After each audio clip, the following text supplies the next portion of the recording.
Morning. Hi, How are you? did you get, is there a memo I didn't get? Like that. Actually, we had a memo on our side. It was just the black memo. Hey, Gene.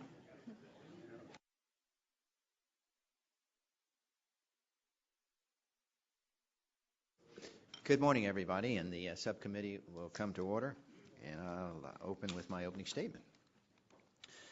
We convene this hearing of the Subcommittee of Oversight and Investigation to examine FDA's medical device regulations and their impact on American patients, innovation, and jobs.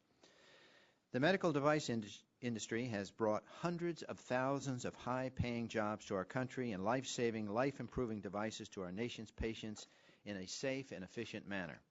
Unfortunately, it appears that regulatory inconsistency and inefficiency at the FDA is causing innovative medical device companies to move offshore and launch their products abroad, oftentimes years before they enter the United States market, if at all. These are systemic problems at the Center for Devices and Radiological Health, CDRH, that must be resolved that are not a matter of funding. A Congressional Research Service report issued in April 2010 found that medical device review process funding increased from $275 million in FY 2008 to $368 million in FY 2010. That represents nearly a 35% increase in funding. Comparing 2010 with the 2003 to 2007 time period, the average review time for lower-risk devices approved through the 510K process increased by 43%, and the average review time for higher-risk invasive devices under the pre-market approval system increased 75%. President Obama himself has acknowledged that he has gotten a lot of commentary about the fact that essentially FDA's model was designed for the kind of medical devices you see in museums.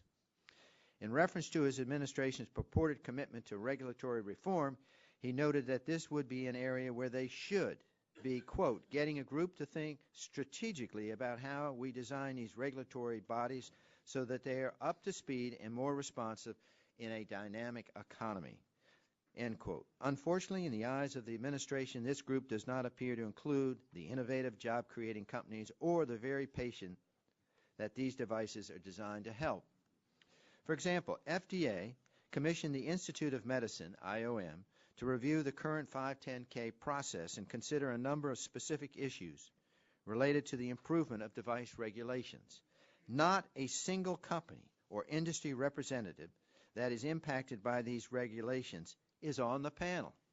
Judging from a letter sent by Senator Al Franken to CDRH Director Jeffrey Shroom, our witness today, Senator Franken and others share my concern. In it, he states, quote, I believe that the medical device industry contains a wealth of expertise that is too often neglected when considering changes to the device review process. I strongly encourage you to establish a clear process for soliciting and considering the suggestions and concerns of the medical device industry on any and all recommendations by the IOM before finalizing or implementing any changes to the process, end quote. In addition to the stunning lack of industry representation, there is not a single patient representative on the panel.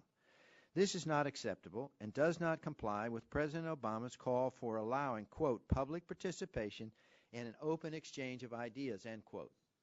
In addition, CDRH is supposed to, quote, use the least burdensome, end quote, tools for achieving regulatory ends.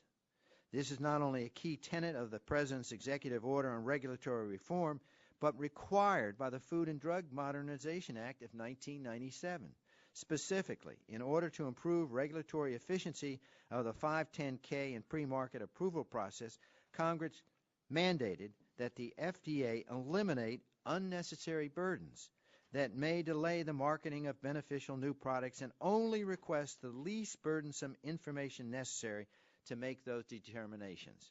Unfortunately, FDA appears to be actively thwarting the mandates of Congress and fostering regulatory uncertainty by reducing its use of the least burdensome provisions. Now, Whether this is a calculated effort or a lack of leadership in promoting such principles, the end result is equally unacceptable. Companies closing their doors, moving abroad, patients in the U.S. waiting for innovative treatments or being forced themselves to go abroad to get them. We'll hear today from several of these patients. Hopefully, Dr. Shuram will gain some insight from these experiences and better understand the fact that patient safety and public health are not only jeopardized by approving devices that are unsafe, but also by failing to approve devices that are safe. Such poor processes and decision-making also stifle innovation, cutting-edge American companies that create numerous badly needed jobs here in the United States.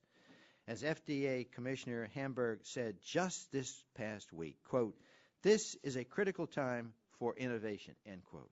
She acknowledged that the FDA has played a role in the national decline in medical product innovation, adding that she felt much of the criticism of her agency was deserved. Hopefully, we can find some solutions to reverse this alarming trend today and soon. Patients are waiting. With that, I recognize the ranking member, Mr. Gill. Thank you very much, Mr. Chairman, for holding this hearing. The topic of medical devices hits very close to home with me, and I'm very, very interested in this topic because just like Ms. Sagan's daughter, my daughter Francesca has type 1 diabetes and has had type 1 diabetes for 13 years. And so I know every day what children living with these diseases and young adults living with these diseases need to do with devices, blood sugar monitoring, making sure they eat healthy meals, and daily exercise. For the generation of kids like our two kids, Ms. Sagan's and mine, the short-term cure is medical devices. My daughter, and probably Ms. Sagan's daughter, uses a insulin pump and a continuous glucose monitor every day. And yet, Ms. Sagan, I read your testimony and it broke my heart because every single parent who has a child living with this disease knows the scary low blood sugars and the scary thought about some of the consequences that can happen with this disease. But for our children, good devices have been the cures and the treatment for them, and will continue to be the treatments for them in their lives. Now, unfortunately, some of the advances in these technologies, not just for diabetics, but for other diseases, seem to so many of us to have been so slow over at the FDA. And the perfect example is in Ms. Sagan's testimony, where she talks about our efforts to get a continuous glucose monitor approved that would send the message to the pump and would cut off insulin flow if the blood sugar is way too low. Mr. Chairman, I want to thank you and many members of this committee for signing a letter by the Diabetes Caucus urging the FDA to look at this device because it can literally save lives, and we appreciate it. And this is true not just for these devices, but for devices that millions of Americans use for countless different diseases. On the one hand, people are relying on devices, and on the other hand, we want to make sure that improvements and advances in those devices and new devices are approved with speed. But on the other hand, we need to make sure that the FDA has the appropriate tools to make sure that medical device approval process helps encourage innovation while at the same time protecting patient safety. And that's the challenge I think that the FDA faces, and I think that that's the challenge that we all face on this committee, is making sure that while we support the FDA expediting an approval process, that we make sure that the reviews are done in a way that is safe for those patients and for those devices. We need to find the right balance, and we can't pretend that there aren't sometimes trade-offs between safety and speed. Now, I'm sympathetic to the industry concerns we hear today, but I also fear that too often the device industry and also people like me who are eager to see cures and treatments for diseases kind of minimize those trade-offs between safety and speed. Two studies funded by the medical device industry, one conducted by Dr. Josh Mackauer and the other by the California Healthcare Institute, that have been heavily cited by many of our colleagues and by proponents of weakening FDA regulations, provide a good example of how facts can be twisted.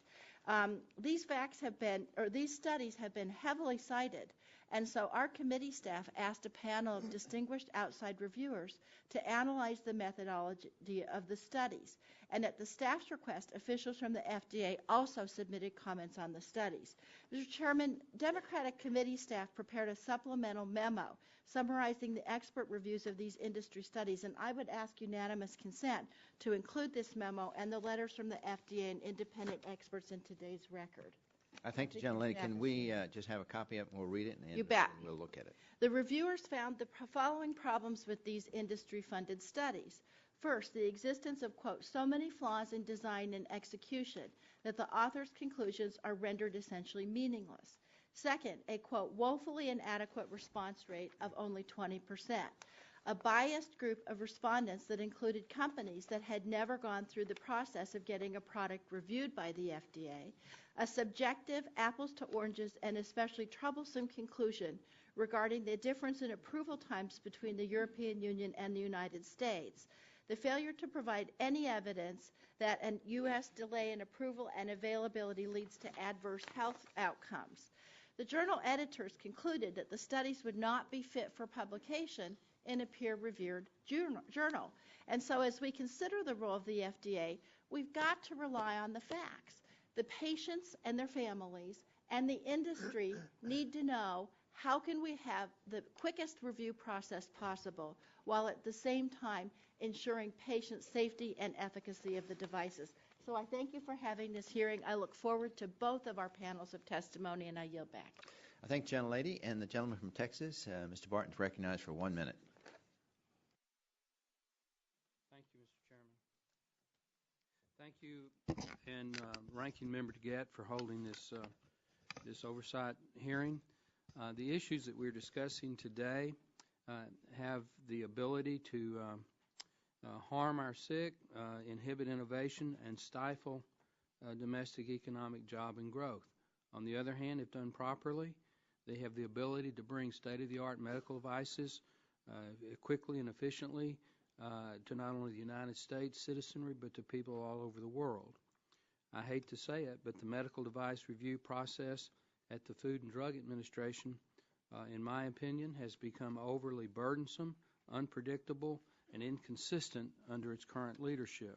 I'd like to read briefly a paragraph from the document that was prepared for this hearing. It says, common themes raised by the device companies seeking FDA approval include unclear guidance, high turnover of review staff, impractical clinical designs, changing the goalpost, reluctance to approve protocols, and duplicative or overly burdensome data requests. Hopefully, this hearing will lead to some soul searching at the FDA, and if necessary, it may lead to some legislative solutions recommended by this subcommittee to the legislative subcommittees. I'll put the rest of my statement in the record, Mr. Chairman. But this is an important hearing, and it has important implications for the country. Thank you, gentlemen. The gentleman from Texas, Dr. Burgess, recognized for 1 minute. Thank you, Mr. Chairman, and Dr. Shuren, thank you for being here. Thank you for your willingness to hear from the panel. And, of course, I want to thank our panelists for being here.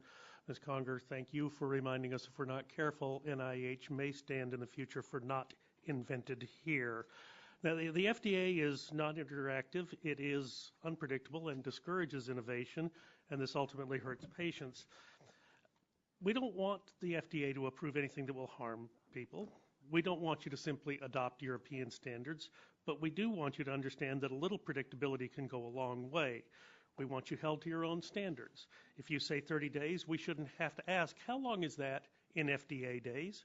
If a company is asked to provide proof the device does something it wasn't designed to do, and they tell you that, you can't claim that as an example of noncompliance. I know you care about the FDA. You know I care about the FDA. And you do have a critically important job, but don't hide behind a twisted interpretation of benchmarks. The truth is the doctors of tomorrow are going to have tools at their disposal that are unlike anything that you or I imagined during our training. The ability to alleviate human suffering is going to be on a scale never imagined before by any other generation of doctors. It's our job to be certain the tools get into their hands. Thank you, Mr. Chairman. I'll yield back. I recognize the gentleman from Georgia, Dr. Kingery, for 1 minute. Mr. Chairman, thank you. I focused my opening statement during the July 11th prescription drug user fee hearing on my intent to pursue regulatory reform through PDUFA reauthorization, building on the steps that the FDA and Dr. Hamburg have already taken. The same is true for medical devices. Patients, industry, and the FDA can benefit from a more predictive regulatory framework. With limited financial resources, as outlined by the chairman, both within the FDA and in industry, it appears that an approval approach that is able to maximize effort is one that will benefit all. And I believe that if the FDA is going to be successful in becoming more responsive to new technologies and products, it is going to need the support of industry experts, patient advocates, and other agencies. I look forward to working with this committee and Dr. Hamburg to ensure we achieve this worthy goal. I thank both panels of witnesses. We look forward to hearing from you, and I yield back. Thanks, gentlemen. The gentleman from Nebraska, Mr. Terry, is recognized for 1 minute. Thank you. I want to, my statement's going to reference the February 9th article from the New York Times that I'd like to submit for the record. Unanimous consent to submit. Biosensors International, a medical device company, shut its operation in Southern California, which had once housed 90 people. 90 lost jobs. The CEO is moving the manufacturing to Europe and says their stent, quote, is available all over the world, including Mexico and Canada, but not in the United States. We decided, let's spend our money in China, Brazil, India, and Europe. It's disappointing to hear the CEO's statement. We hear now, later in the article, is a quote from a capital venture company who says, quote, 10 years from now, we'll all get on planes and fly somewhere else to get treated. That is a true indictment of our FDA's inability to timely approve medical devices. And I'd like to see us, the United States, continue to be the world leaders in technology development. Yield back. And I thank the gentleman. The gentlelady from Tennessee, Ms. Blackburn, is recognized for 1 minute. Thank you, Mr. Chairman, and welcome to all of our witnesses. We're grateful that you would take your time and be here with us today. Continuing on the theme of making these innovations, having the innovations here, I think it's important for us to realize that 40% of the global medical technology industry is here in the U.S., and it represents about 2 million U.S. jobs. Where I'm from in Tennessee, we have about 10,000 individuals who are employed in the medical device industry, and the wages and earnings are about 40% higher than the average earnings. So when you look at it from an issue of keeping those jobs here, it is vitally important.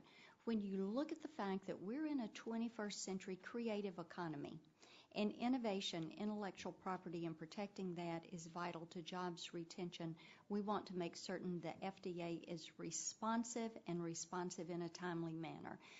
Welcome to the hearing, and I look forward to questions. Thank you, gentlelady. The ranking member from California, Mr. Waxman, is recognized for 5 minutes. Thank you, Mr. Chairman, for holding this important hearing today. I think we can all agree it's critically important that innovation in the medical device industry is vibrant and healthy, and that patients have access to the best and newest technological advances. If FDA is unnecessarily impeding technological advances that improve the lives of patients, we should all be united in doing whatever it takes to remove these unnecessary regulatory barriers to public health.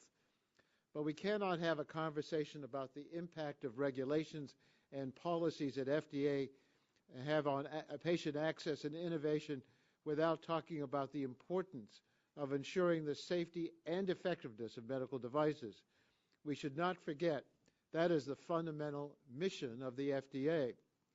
Practically every month there is a new report in the papers about horrific patient suffering from dangerous medical devices. Last year, the New York Times revealed that radiation machines have killed and disfigured patients. The Subcommittee on Health held a hearing on the issue and heard from a father whose son was killed by an overdose from radiation therapy. We learned this year that malfunctioning linear accelerators have left patients nearly comatose and unable to speak, eat, or walk. Just last month, the New York Times reported on the suffering caused by faulty metal-on-metal hip implants. According to the Times, patients were promised these hips would last longer and enable more activity. About 500,000 patients got these devices. Now they are being recalled due to high rates of failure, and patients have suffered severe health effects and have been forced to undergo surgery to replace the defective devices. And these are just the most recent examples. We've also heard about problems with implantable heart devices that shocked patients and led to at least 12 deaths. Implantable defibrillators made by another company were failing for years before the manufacturer told anyone. Our focus in this committee should be on how we can strengthen our device laws to protect patients from these grievous harms. Yet I fear that this is not the committee's goal. Instead of strengthening our device laws, some Republican members have proposed radical changes to our device laws that could further imperil patients. That is exactly the wrong direction for us to take. We will hear testimony today that FDA is imposing new restrictions to innovation. Device industry advocates often refer to industry-funded reports, one conducted by Dr. Josh Makauer and one by the California Health Institute, that they say show that FDA is unduly slow, burdensome, and unpredictable. Yet neither of these studies, as Mr. Gett pointed out, was published in a peer-reviewed journal, and both of these studies were funded by and conducted for industry advocates. Because of a lack of independent validation of these reports, I asked my staff to request that the editors of our nation's top medical journals, one of whom is today one of our witnesses, examine the methodology of these two industry papers. All three editors we asked agreed to participate. As our witness will describe today, there are serious methodological flaws in both studies: biased samples, small sample size, and botched statistical analysis, just to name a few, rendering them essentially useless as part of any discussion of FDA's regulatory system. None of the editors felt that the methodology of these studies was worthy of publication in a peer-reviewed journal. We'll also hear today from 6 witnesses who will express their concerns that the FDA's device regulatory system is depriving patients of new and potentially life-saving devices, inhibiting innovation, and costing American jobs. FDA can and should do better in many of these cases, but we can't legislate by anecdote. We need to ask why unsafe devices have gotten onto the market and harmed so many patients. Then we need to explore how we can strengthen the FDA review process to protect patients from these risks. The soon-to-be-released recommendations from the Institute of Medicine could provide a roadmap for how to improve FDA's regulatory oversight of medical devices. In order to have a flourishing and innovative American device industry that puts safe and effective devices on the market, we need to have a strong and well-resourced FDA. That is in the best interest of the American patients. It is also in the best interest of the device industry itself. If patients lose confidence in the FDA, they lose confidence in the industries it regulates as well. This is an issue that can and should be bipartisan. I look forward to hearing from our witnesses and to working with my colleagues on this important matter. I thank the gentleman, and let me say we have 7 witnesses, not 6, and we welcome all 7 witnesses to our hearing, and I call attention to the bio of each of these witnesses. If members will take the time to read that, I won't have to go through all 7. Let me address all of you. You're aware that the committee is holding an investigative hearing, and when doing so has a practice of taking testimony under oath. Do any of you object to taking testimony under oath? No. The chair then advises you that under the rules of the House and the rules of the committee, you are entitled to be advised by counsel. Do you desire to be advised by counsel during your testimony today? Not. In that case, if you please rise and raise your right hand. I will swear you in. Do you swear that the testimony that you're about to give is the truth, the whole truth, and nothing but the truth, so help you God? You're now under oath and subject to the penalties set forth in Title 18, Section 1001 of the United States Code. We welcome your 5-minute opening statement, and your written statement will be part of the record. Dr. Fischel, we'll start with you. Welcome. You have to put it on yourself. Thank you. Can you hear me now? I can hear you now. Chairman Stearns, Ranking Member DeGette, members of the subcommittee, my name is Robert Fischel, and I'm pleased to testify today about an issue of great importance to me, to patients, to physicians, and to the American public. For more than 4 decades of my 82 years, I've dedicated my life to inventing and developing novel medical technologies, including an implantable insulin pump for diabetics, heart pacemakers, implantable defibrillators, and co-inventing about 10 million of the heart stents that have improved health and saved lives of patients in the U.S. and throughout the world. I've personally been an inventor or co-invent on more than 10 medical devices, including a new external device that is effective in eliminating the pain of migraine headaches, which device is here in front of me on this table. These technologies have also spurred tens of thousands of jobs in this country and resulted in billions of dollars in U.S. exports to other countries that value our American medical devices. Unfortunately, the environment that exists at FDA's Center for Devices and Radiologic Health over the past few years is the worst that I have experienced in my 42-year career involving medical technologies. Given the success that I have enjoyed over the years, some might ask, why am I bothering to testify today? It certainly is not in pursuit of money. I have enough to live pretty well. I'm here today because of the millions of patients and physicians who are searching for therapies to improve the human condition. Unfortunately, it is not technology, science, ingenuity, or the economy that is standing in the way of success in developing new medical technologies. In my opinion, it is today the FDA. As a strong supporter of President Obama and his policies, that's not easy for me to say. Prior to 2008, CDRH division was demanding of safety and efficacy for the many new medical devices that I had invented. At that time, they were reasonable in allowing clearance of devices that showed safety and efficacy. CDRH demonstrated the ability to properly weigh the benefits and risks of new medical devices as part of the pre-market review process. CDRH leadership understood that medical devices may have some risks, but corresponding benefits that patients realized with the therapy they provided were worth the risk associated with the devices.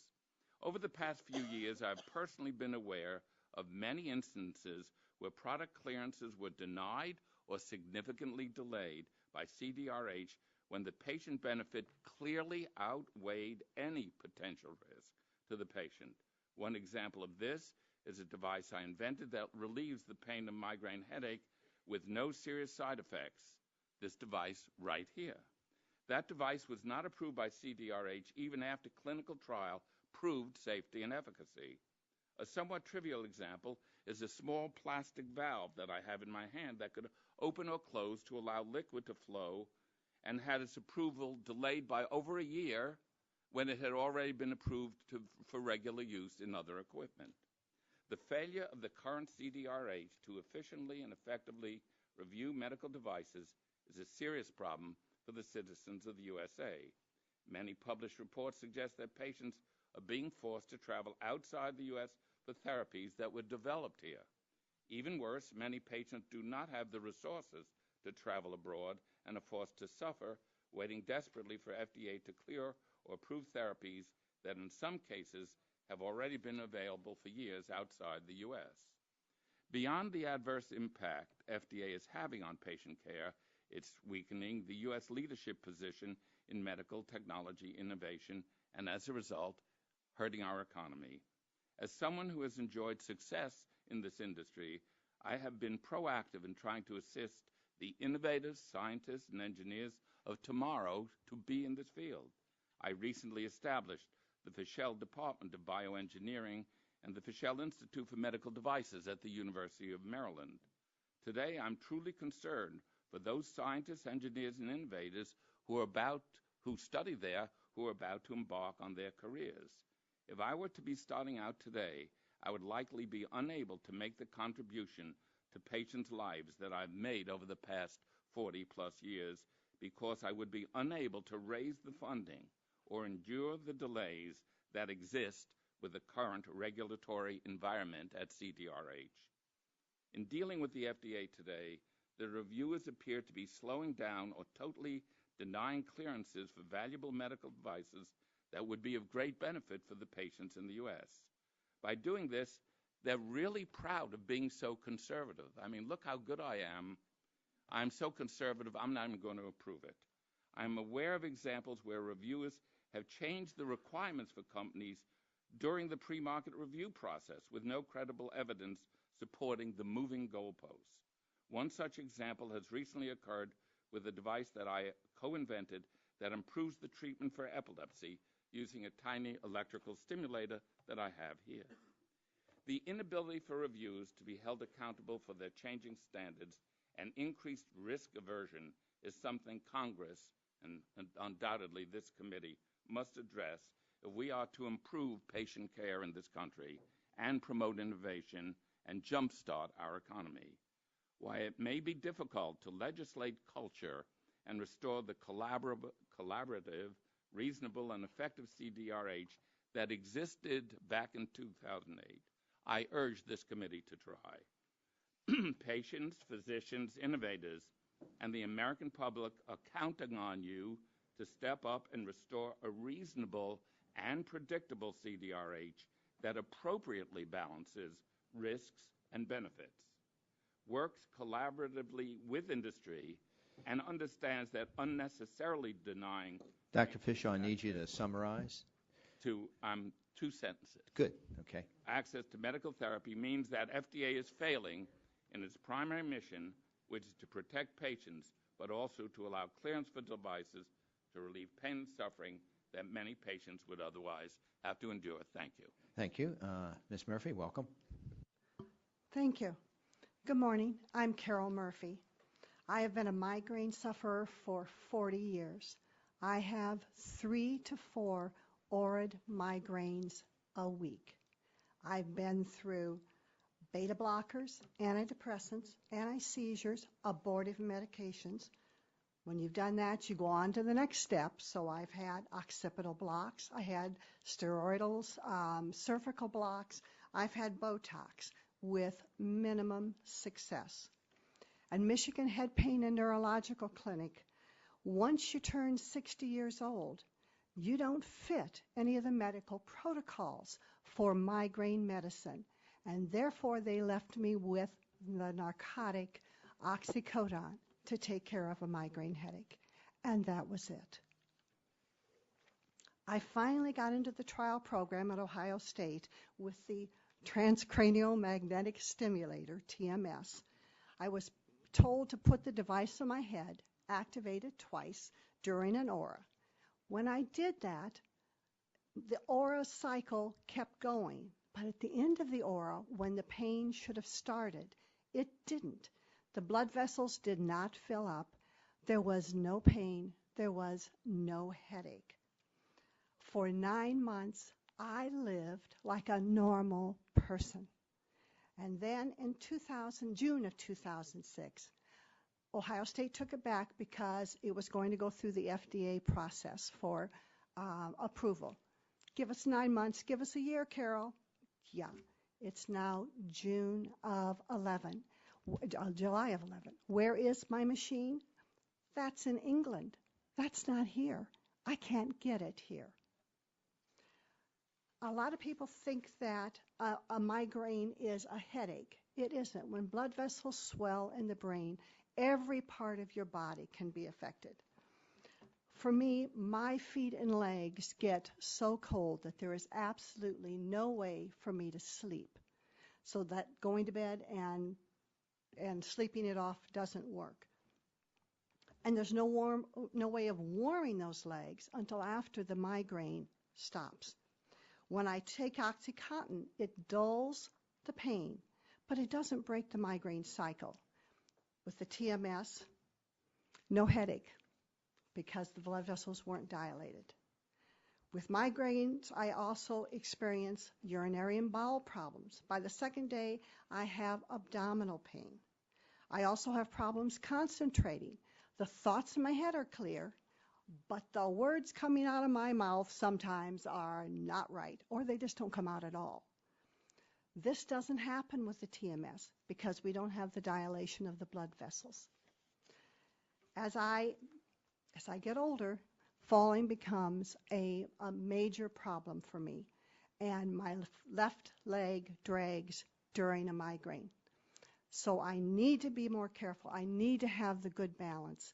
And with the TMS, again, we don't have the lagging of the left foot. Now I live my life between a rock and a hard place. I can take the medication.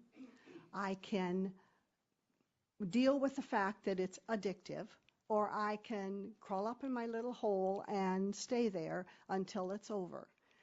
Either way, that's not quality of life. I want my device back.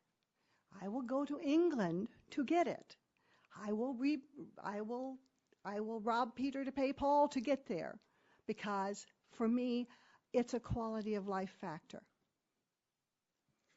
I want to look forward to a life without any pain. I want to know that I'm not going to wait another 3 or 4 or 5 years for the FDA to turn around and approve this machine. There are millions of migraine sufferers. Everyone has their own story. I am one that the medication just doesn't work for. We as Americans should not have to go to England to get a piece of machinery that I know that I used 5 years ago safely.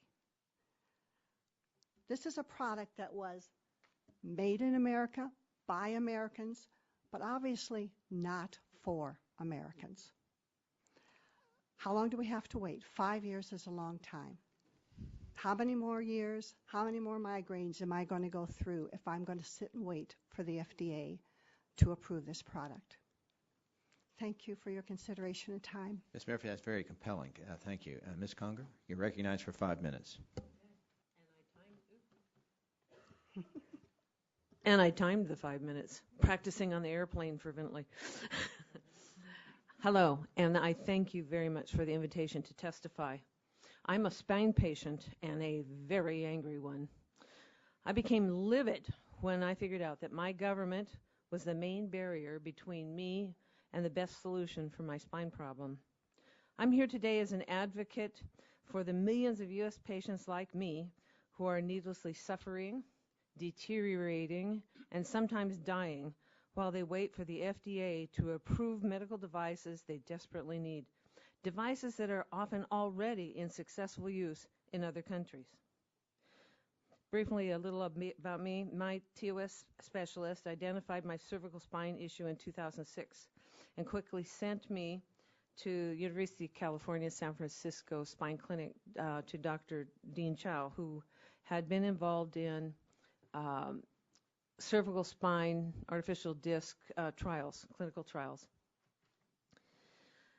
Now, I'd been dealing with multiple life-altering health issues, and since I can't take narcotics or opiates, I was already physically and mentally drained from chronic pain and raging paresthesia. If you want to imagine that, just walk around barefooted on a bristle brush, and that's paresthesia in your feet. My neurosurgeon's, my surgeon's diagnosis just had me reeling. What else can go wrong? I already had these long list of deals. But he immediately started educating me. After we reviewed my films in detail, we discussed my options, their benefits and consequences. And in my case, my choices were: first, do nothing, wait for quadriplegia in the next couple of years, or have fusions, which I later learned meant I'd likely have chronic pain in my neck and possibly have to have serial fusions in the future. Third choice, wait a couple of months for an artificial cervical disc in the FDA approval pipeline, one widely used and successfully in Europe since 2003.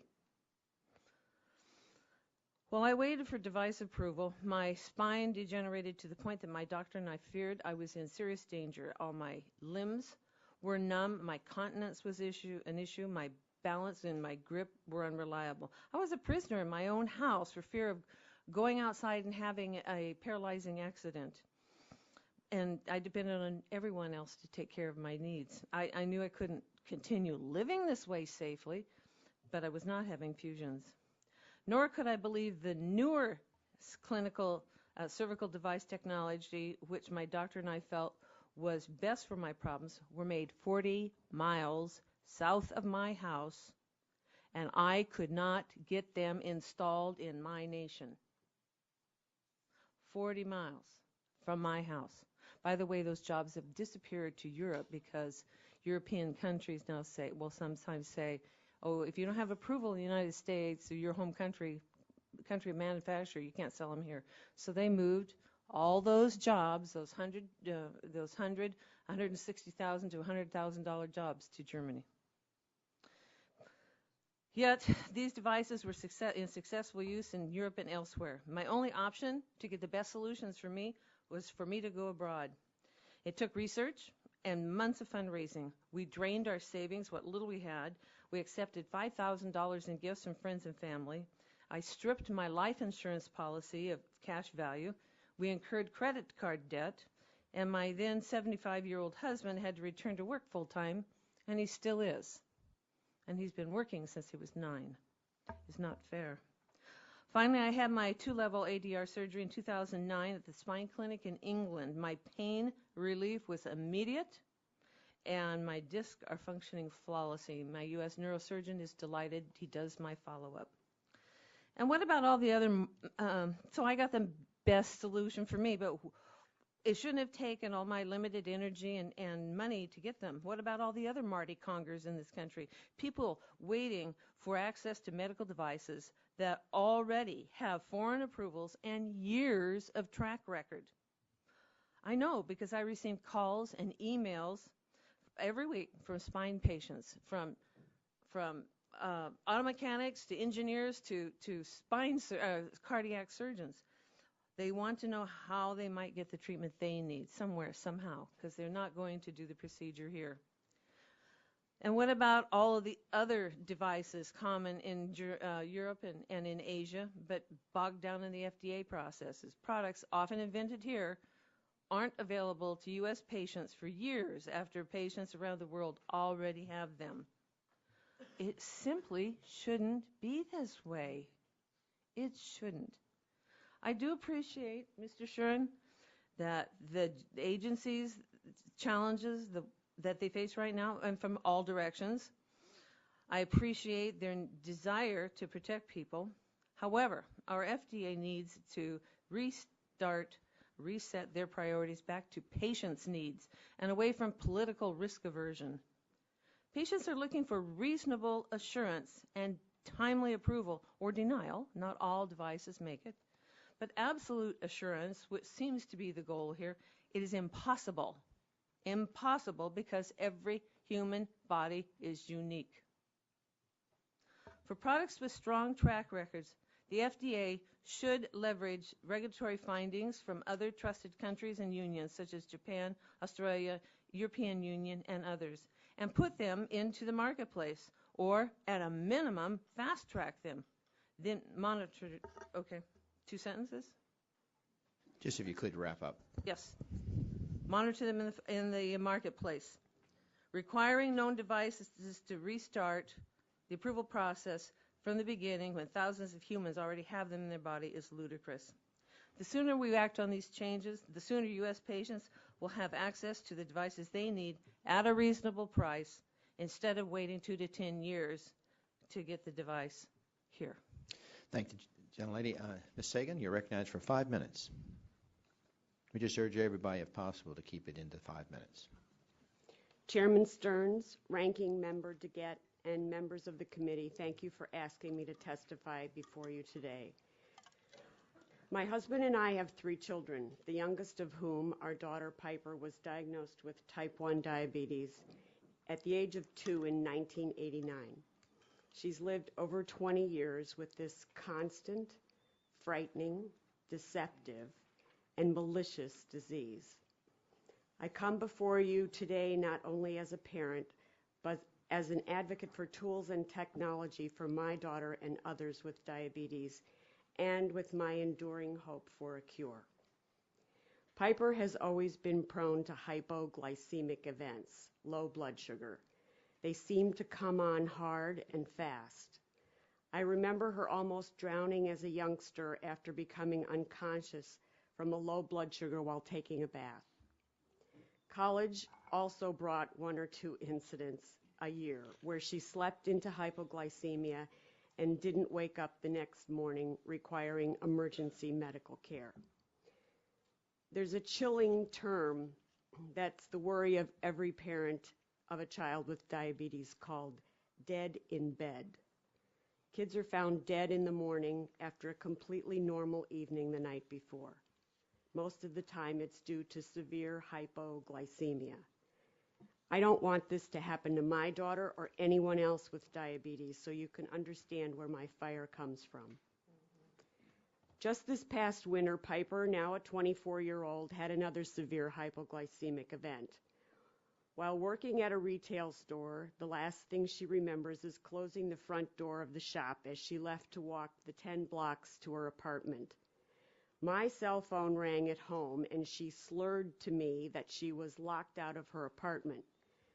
Upon further conversation, I realized that she was low. She had wandered her way home in a semi-conscious state. She had crossed busy San Francisco city intersections at rush hour. She had fallen and scraped her hands as she walked, and she had lost bladder control. She finally ended up at her apartment. The keys were in her purse, but she didn't know what they were. She pulled out her cell phone and she pushed the number 1, my cell phone number. All this time, her continuous glucose monitor was alarming, but her blood sugar was too low to take action, and her insulin pump continued to pump insulin into her body, lowering her blood sugar even more. This is life with type 1 diabetes. Type 1 diabetes occurs when the body's immune system attacks the cells in the pancreas that produce insulin. Insulin regulates glucose in one's body, and without it, a person with type 1 diabetes cannot live. There's no cure for this disease, and it imposes an enormous physical, emotional, and financial burden. On average, children with diabetes will have to take over 50,000 insulin shots or infusions in a lifetime. Every hour of every day for the rest of her life, she'll have to balance insulin, food, and activity to try to prevent low and high blood sugars, and the devastating and costly complications, seizures, comas, kidney failure, heart disease, blindness, and amputations. It astounds me that diabetes costs our nation more than $174 billion a year, and 1 in 3 Medicare dollars is spent to care for people with diabetes. Because of these burdens, people with diabetes and their loved ones need timely access to innovative life-saving technologies to help better manage the disease. Some breakthrough tools and technologies that protect against dangerous diabetes episodes are already available all over the world, but not available here in the U.S. I don't claim to be an expert on the regulatory process at the U.S. Food and Drug Administration, but as a parent with a daughter with diabetes, I'm extremely frustrated that better technologies to help people with diabetes are delayed here in the United States. Low glucose suspend systems have been approved for nearly 3 years and used safely in over 40 countries worldwide, but they're not available here in America. This technology is one critical example where our nation is lagging behind in the approval of devices that would make living with diabetes much safer. As background, these pumps stop delivering insulin automatically when a monitor indicates that the body's glucose levels are low. With this kind of pump, my daughter wouldn't receive more insulin when she's already low, causing her blood sugar to drop further and potentially causing a seizure, coma, and even death. With the present FDA approval process, it will require a clinical trial conducted in this country and a delay of years to conduct the study and compile the data before a decision is made. Kids are dying from hypoglycemia now. I want, and my daughter needs, this system available in the U.S. today. In 2006, I was thrilled that the FDA recognized the importance of this technology and placed the artificial pancreas on its critical path initiative. That was 5 years ago. With the funding from the Special Diabetes Program, for which I'm so grateful to all the members of this committee for supporting, the artificial pancreas was tested favorably in a hospital setting. Now it's time to move to outpatient studies. I implore Congress to continue to urge the FDA to move forward on next steps relating to low glucose suspend systems and artificial pancreas, so that people with diabetes will remain healthier and safer until a cure is found. And I would lead the chorus of applause for the FDA when real progress happens, but it has to happen very soon. My daughter's life is depending on it. Thank you. Mr. Mandel, you're recognized for 5 minutes. Okay, is it on now? Thank you. Members of the subcommittee, thank you very much for the opportunity to testify on medical device regulation and its impact on health and innovation. This statement draws heavily on a recent policy brief that I wrote for the Progressive Policy Institute, where I am chief economic strategist. I'm going to talk about one specific example where the FDA is apparently impeding innovation. I will then briefly discuss what we can do to boost innovation without hurting health and safety, while expanding high-quality health care to underserved populations. My major focus as an economist is the link between innovation and jobs. U.S. job growth has been weak since 2000. Surprisingly, innovation has been weak as well once we look beyond IT and communications. We got the iPhone, but we didn't get gene therapy. We got Angry Birds, but we didn't get enough health-improving, productivity-enhancing medical technologies. The question is why? There are plenty of culprits. Profit-seeking companies, inflexible doctors, out-of-control lawyers, myopic academics, the list could go on and on. But today, I'm going to focus on the FDA. The FDA has a very tough and essential job ensuring the health and safety of the American public. But over the years, people have regularly complained to me that the FDA imposes excessive requirements on the approval of new drugs and devices. No doubt the FDA has gotten stricter in recent years about requiring evidence of safety and effectiveness. However, by itself, that's not enough to show overregulation. Health and safety is paramount, and no one wants dangerous drugs and devices put on the market. It could be that we were under-regulating before. However, in May 2011, I heard about one example that suggested overregulation. This was Melifine, a name that I'd never heard before, a handheld computer vision device intended to help dermatologists decide which suspicious moles and spots should be biopsied for melanoma. Not to go into detail here, but if Melifine worked, it was easy to see how it could improve health and cut costs. Moreover, Melifine could be used to augment care in low-income and rural areas. Equally important, the device was non-invasive. That meant it was as safe as possible. And it was an IT-driven expert system, which meant that it would get better over time as the computer power increased. Imagine my surprise when I discovered that the FDA staff had deemed Melifine not approvable. And double my surprise when I read the briefing document that the FDA staff prepared for a panel of dermatologists, statisticians, and other experts who were voting on whether to recommend Melifine for approval. The FDA briefing document started with a very reasonable analysis of the shortcomings of the Melifine test results. I was initially quite sympathetic to FDA's perspective. But when the FDA started listing its broader objections to Melifine and what it expected the device to do, it quickly became clear that the agency was using a set of standards that no first-generation device could ever reach. Just a couple of striking ones. The FDA objected because the study did not find, quote, a clinically significant difference between Melifine and the examining dermatologist. The agency also objected because the device was not demonstrated to make inexperienced doctors the equal of experienced dermatologists. Let me repeat that. The FDA apparently was saying that in order to be approved, that Melifine had to beat experienced dermatologists and had to turn inexperienced doctors into the equivalent of board-certified dermatologists. These are great goals. These are fantastic goals. However, they are also goals that no first-generation device can ever reach. Failing to approve Melifine is the equivalent of rejecting the first cell phone on the grounds that callers might mishear important emergency messages. Or think about a government body telling Steve Jobs in 1977 that the first Apple computer was not approvable because he had not submitted a study showing Apple users could be trained to produce the same results as users of mainframe computers. Because Melifine is non-invasive, it gives us a clear window into the FDA's approach that we don't get from other devices and drugs that may have negative side effects.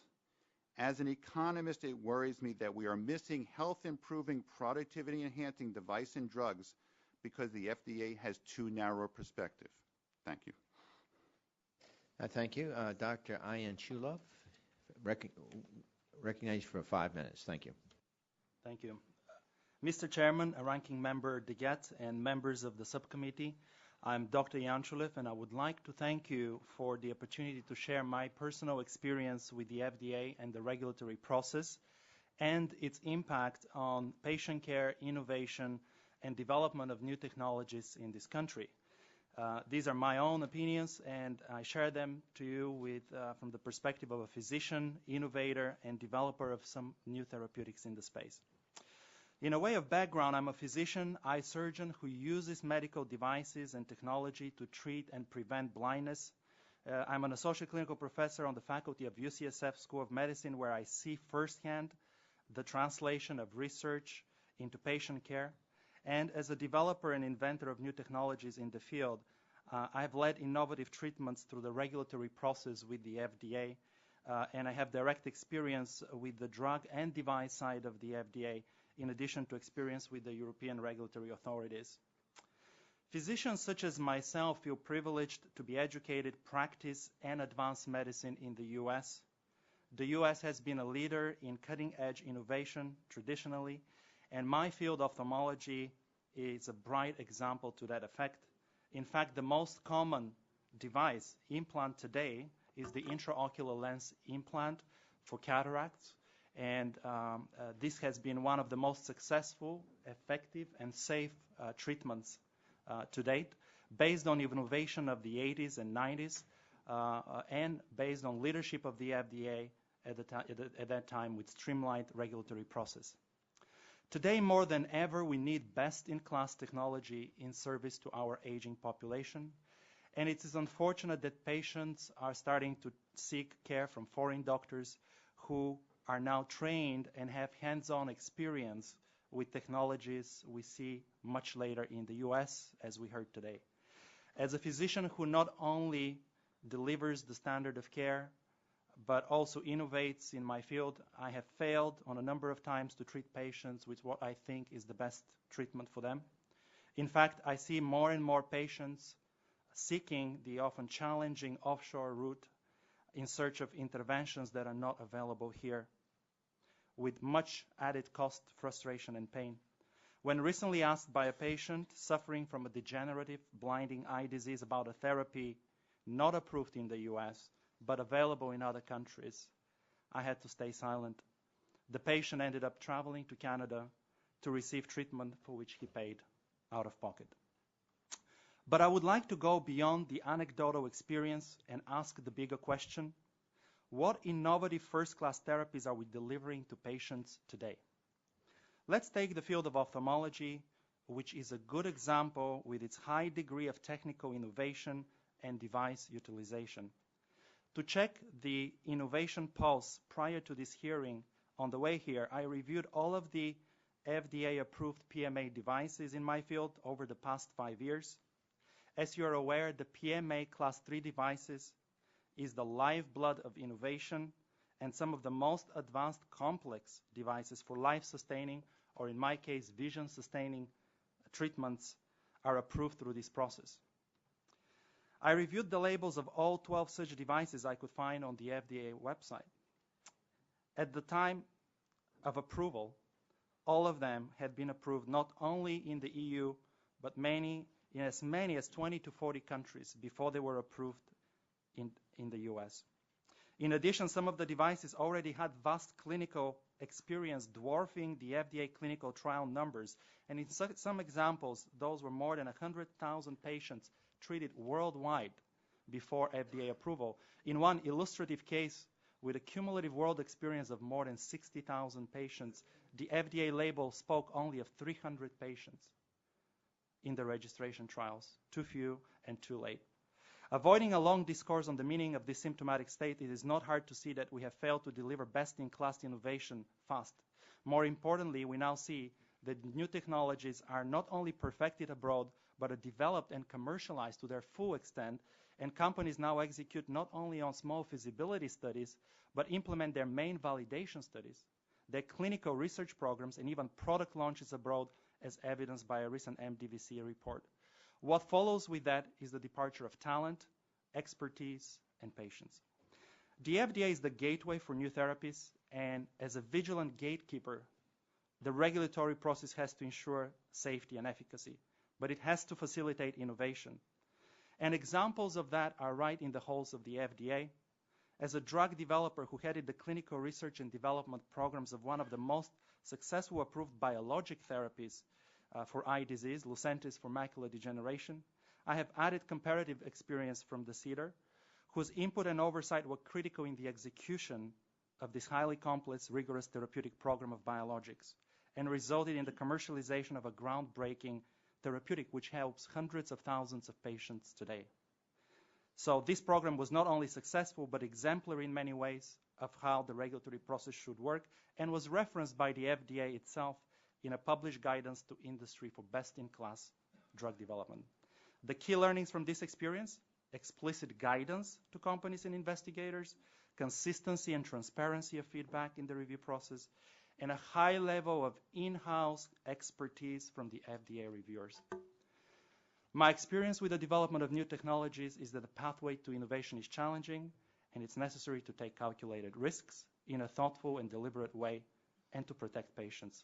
We need safe and effective treatments for our patients, and it's critical that we have the best-in-class regulatory process to do justice to the high level of passion, hope, talent, and resources this country invests in the innovation process in helping patients. Thank you. Thank you. Dr. Kerfman, now you're recognized for 5 minutes. Thank you, Chairman Stearns, Ranking Member DeGette, and other distinguished members of the subcommittee. My name is Gregory Kerfman. I'm a cardiologist, and I'm the executive editor of the New England Journal of Medicine. For nearly 200 years, the New England Journal of Medicine has been publishing research articles on new drugs and medical devices. We are strongly committed to innovation. Vigorous innovation in medical products is critical to the health of our nation. But we have learned that innovation in medical treatments does not come easily. While some new drugs and devices succeed, others, unfortunately, fail, in many cases owing to serious problems with safety.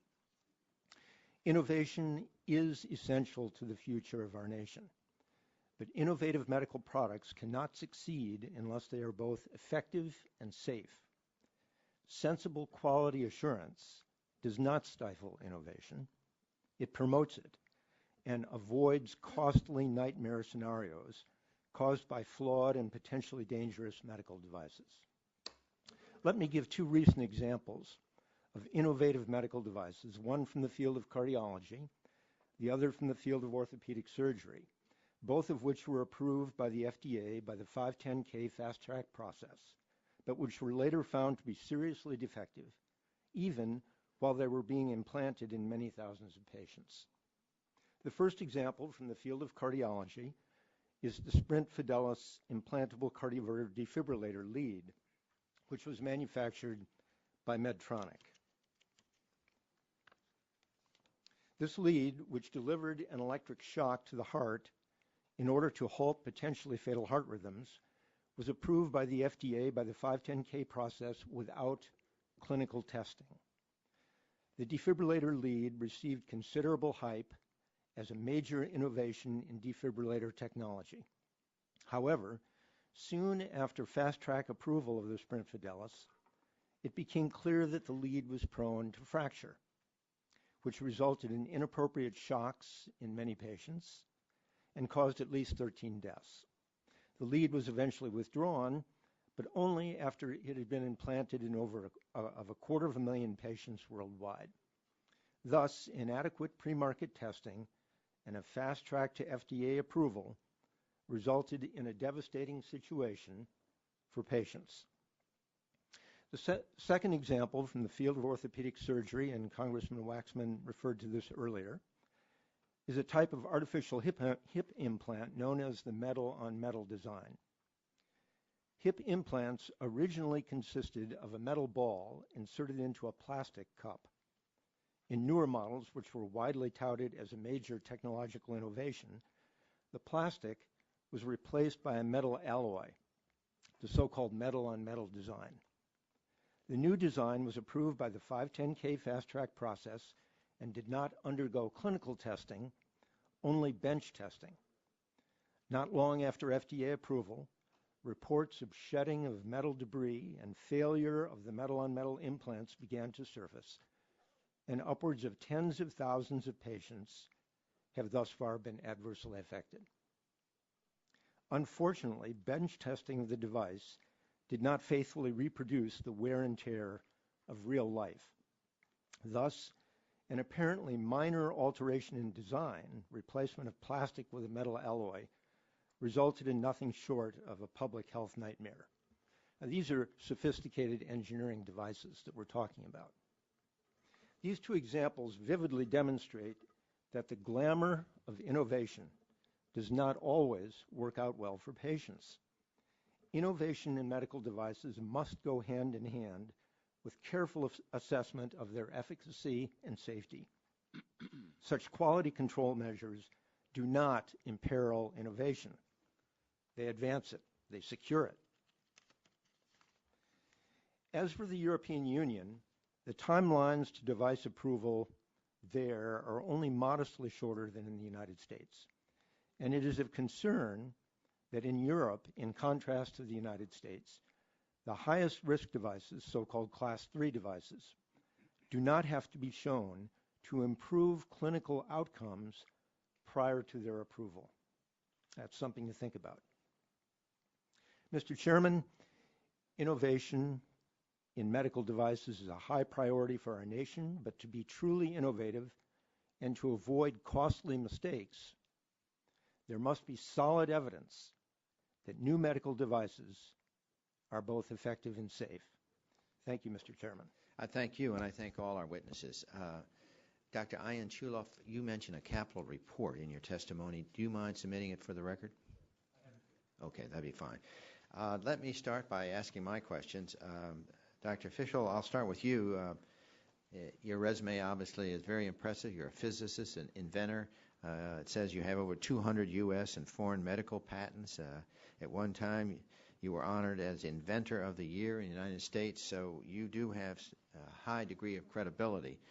So my question is to you, you state in your testimony that the environment that exists today at the FDA Device Center over the past few years, you specifically pointed out, is the worst that you have experienced in 42 years. That's a pretty strong, dramatic statement. Can you give us specifics why you think that's true? And just put the mic on. And if you don't mind, just pull the mic a little closer to you. Can you hear me now? I can hear you fine. Yeah. There is a new attitude of the reviewers at the FDA. They are very proud to be conservative. Conservative says, oh, I'm going to throw it back. I won't approve it. Therefore, I'm protecting the American people from potential harm. And in some cases, they should have. One of the problems is that the reviewers are not expert in the field. For example, with our migraine device, we proved in clinical trial it cured migraine. It cured sensitivity to light and sound. But we didn't reach the 95% certainty for nausea, only 88% certainty. They said it is therefore not approvable for pain, for migraine, which it cured in an excellent way. So I think it's this conservativeness that the people have that's encouraged and say, oh, you're a really good guy. And to me, that's the main problem. I think we need more expertise at the reviewer level. We have a medical advisory board of 8 leading migraine doctors in the world who go to the FDA and say what should be approved. The person there is a couple of months out of college with no training in migraine, and they stop it. Dr. Shuren is here in the audience, and I want to compliment him for staying and listening here. Normally, sometimes the administration speaks first. He was very competent and conscientious enough to say he would listen to you. So I think that's a credit to him, and I want to compliment him for staying and listening. Oftentimes, the administration comes over, speaks, and they're out the door. So it's a compliment to him for staying here. But let's say I put you in charge of FDA tomorrow, okay? What would you do different, or what would you tell Dr. Shuren that you would suddenly create this new environment that would give the United States the answer to some of these problems that our witnesses have said? I have carefully thought about this and the problems that Congressman Waxman has raised. Yeah. And what I think should be done is when a 510K, for example, goes to the FDA, the reviewer then should seek like 3 experts in that field to review the clinical trial suggested, and when that clinical trial is done, to review the results, so that it is reviewed by people expert in the field, not just a reviewer with no experience in that field. I think that would change safety and efficacy. So the bottom line is the people that are making these decisions don't have the competence, in your opinion. I was with Commissioner Hamburg just a couple of weeks ago, who said they have a lot of trouble with retaining people and what have you, and I think that the FDA could easily call upon, within a week of submission, experts in the field, like 3 experts in leads for defibrillators, and say, please review this because you have spent 10 years of your life on it. I have never heard of it before. Does it not seem obvious that those who are expert in the field should be reviewers, not a person who happens to be there? But it's interesting. You're saying that in your 42 years of experience, you have never seen it as recent in the last couple years like it is today. So your complaint is very serious on criticism of the present FDA, and it's right now. I think there's a different attitude there than we have seen before. Thank you for your saying that. Dr. Ian Shulov, Dr. Shuren, who's behind you, mentions in his testimony that poor submission quality is a big reason behind the sharp increase in review times we have seen the past 7 years. That's going to be his case. Now, you have a lot of experience in submitting device applications to the center. Do you agree with his assessment?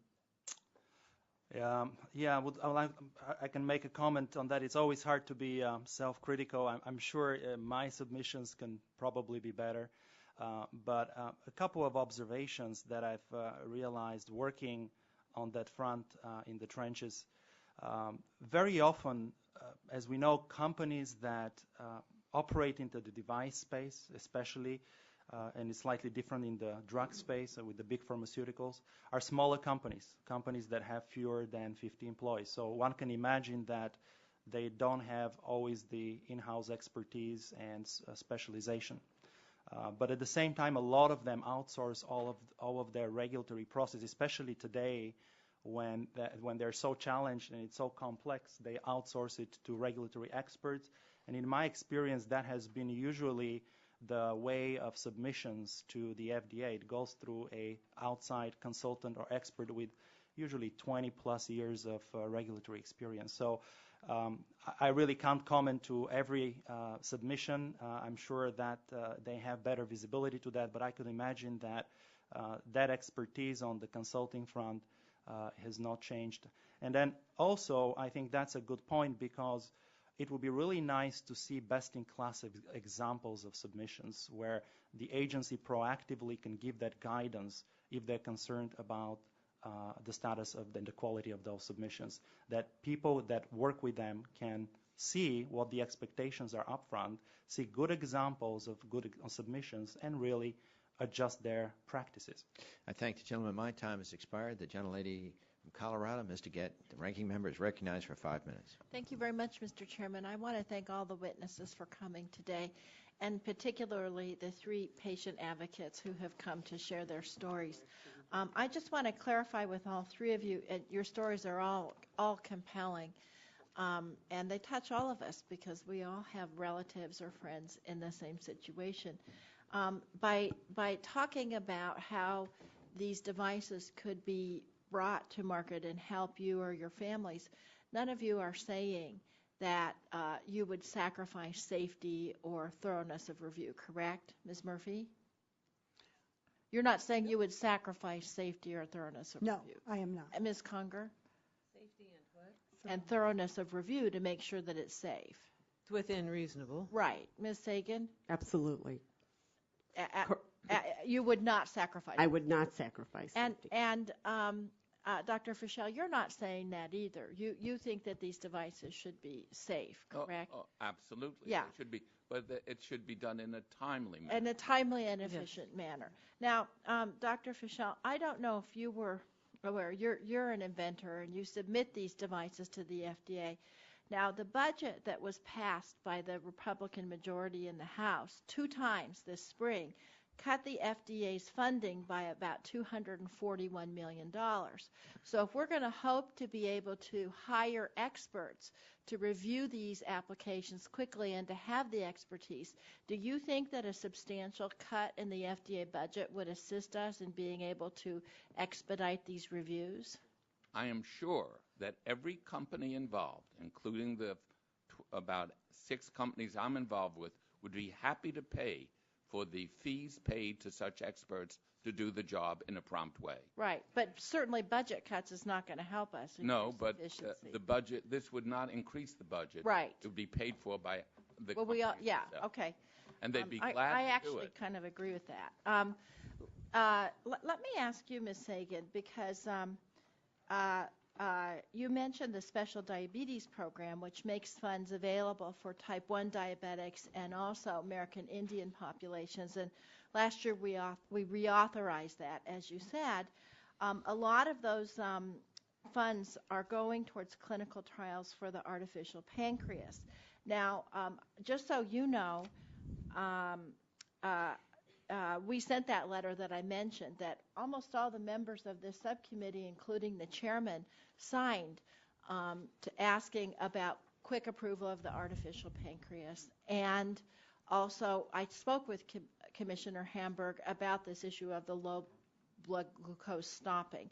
And I'm pleased to tell you that we got a quick response to that letter in June, and the FDA issued a guidance on that low glucose monitor stopping. So we can move forward on these things, and we do have hope that we'll move quickly. But from your perspective and from your daughter's perspective, I know you probably agree. We don't want to approve an artificial pancreas if it's going to be defective, because it could kill the patients, right? So yes, we want to make sure it's going to work. Yes, we do. Yeah. And that's kind of the same way I feel too. So I guess I wanted to ask you, what's your perspective as an advocate of how the FDA should balance the safety with the speed and approval that we need for these medical devices. Well, in terms of the low glucose suspend, I don't think there's an issue with safety. I agree with you on that. But in general, in general, I believe that there should be clear guidance documents and a decision made in a timely manner.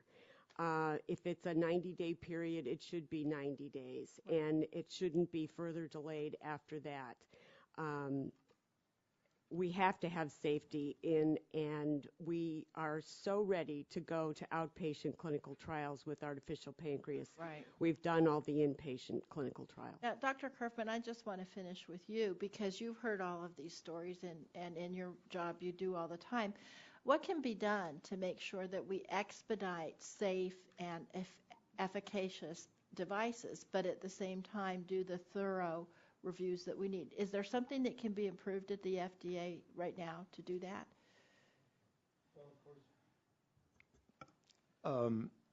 We're looking for a balance. It has to be a balanced approach. On the one hand, we want to speed innovation to patients, absolutely. On the other hand, we want to be sure that the devices work, that they actually improve human health, and that they are safe. Do you think there's any problem at the FDA right now? I think that there are two things that I would look at the FDA. Number one, I do think that the 510K process needs to be looked at. I think that there are issues there. Some devices are being looked at under the 510K that probably shouldn't be.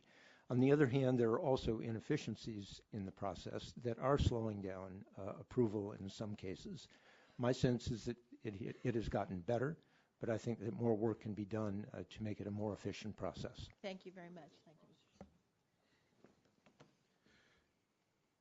you, Mr. Thank the gentlelady for yielding. Dr. Fischel and Dr. Kerfman, let me just be sure I have some of my facts straight. Dr. Fischel, do I understand that you are affiliated with Johns Hopkins University?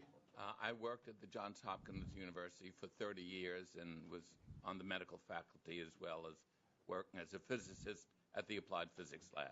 But okay, so an academic at Johns Hopkins, and Dr. Kerfman, are you at Mass General? Where is your hospital affiliation? Yes, at Mass General Hospital and Harvard Medical School. So just on the face of it, it seems like the two of you are terribly similar. It appears that your politics are similar. You're both academics at big Eastern facilities, and yet your conclusions are significantly different, or at least as I perceive on the panel today. You're shaking your head no. You feel exactly as Dr. Fischel does. Now, is the difference because he's an innovator and you're a reviewer? I know in my days in medicine we used to regard that there were two types of doctors. There's thinking doctors and there's doing doctors. As an OB-GYN, I was a doing doctor. We had all kinds of things we did in our practice, but I didn't think very much. So you're the thinking doctor here, and Dr. Fischel is the doing doctor. Is that the difference here?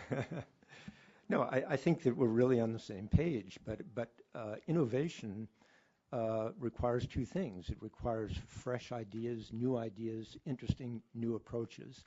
But it also requires careful testing to be sure that the device works. And I don't disagree with that. I want to get back to the 510K process in a minute. But Dr. Fischel, you said something that I just thought was so important. I mean, in this committee in 2007, we reauthorized the user fees for both the prescription drugs and medical devices here in this committee. And one of the big fights that we had that I lost was over the people that make up these advisory panels to the FDA. And at that time, of course, Republicans were not in charge, and that's why I lost. But it was the pendulum had swung so far that we cannot have anyone on a review panel that might have any appearance of a conflict of interest.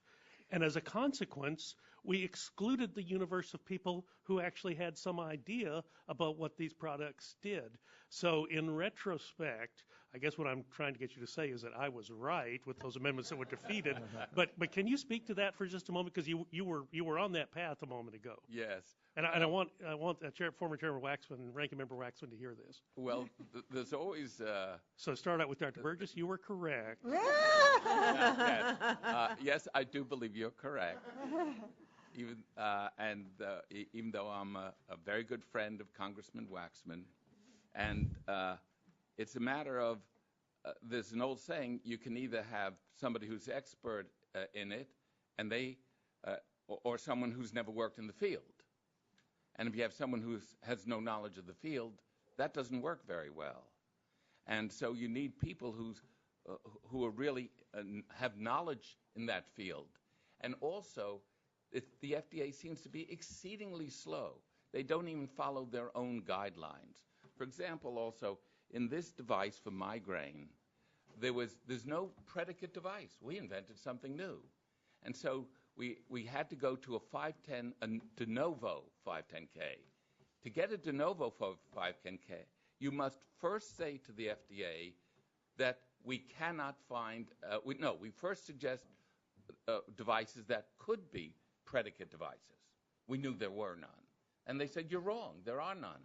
We say, it's de novo. They say, oh, okay, then it can be de novo. You cannot go to the FDA and say, it's a de novo device. Do you think that cost us several months at the beginning? Do you think you got good advice from the FDA about what they would need to see from you to get this device approved in a reasonable period of time?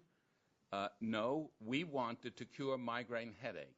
They needed us to cure photophobia, phonophobia, and nausea with a 95% certainty. Let me ask you a question on the nausea. 98% on two of them, but only 88% in nausea, and therefore said, I'll never forget the words, it's not approvable.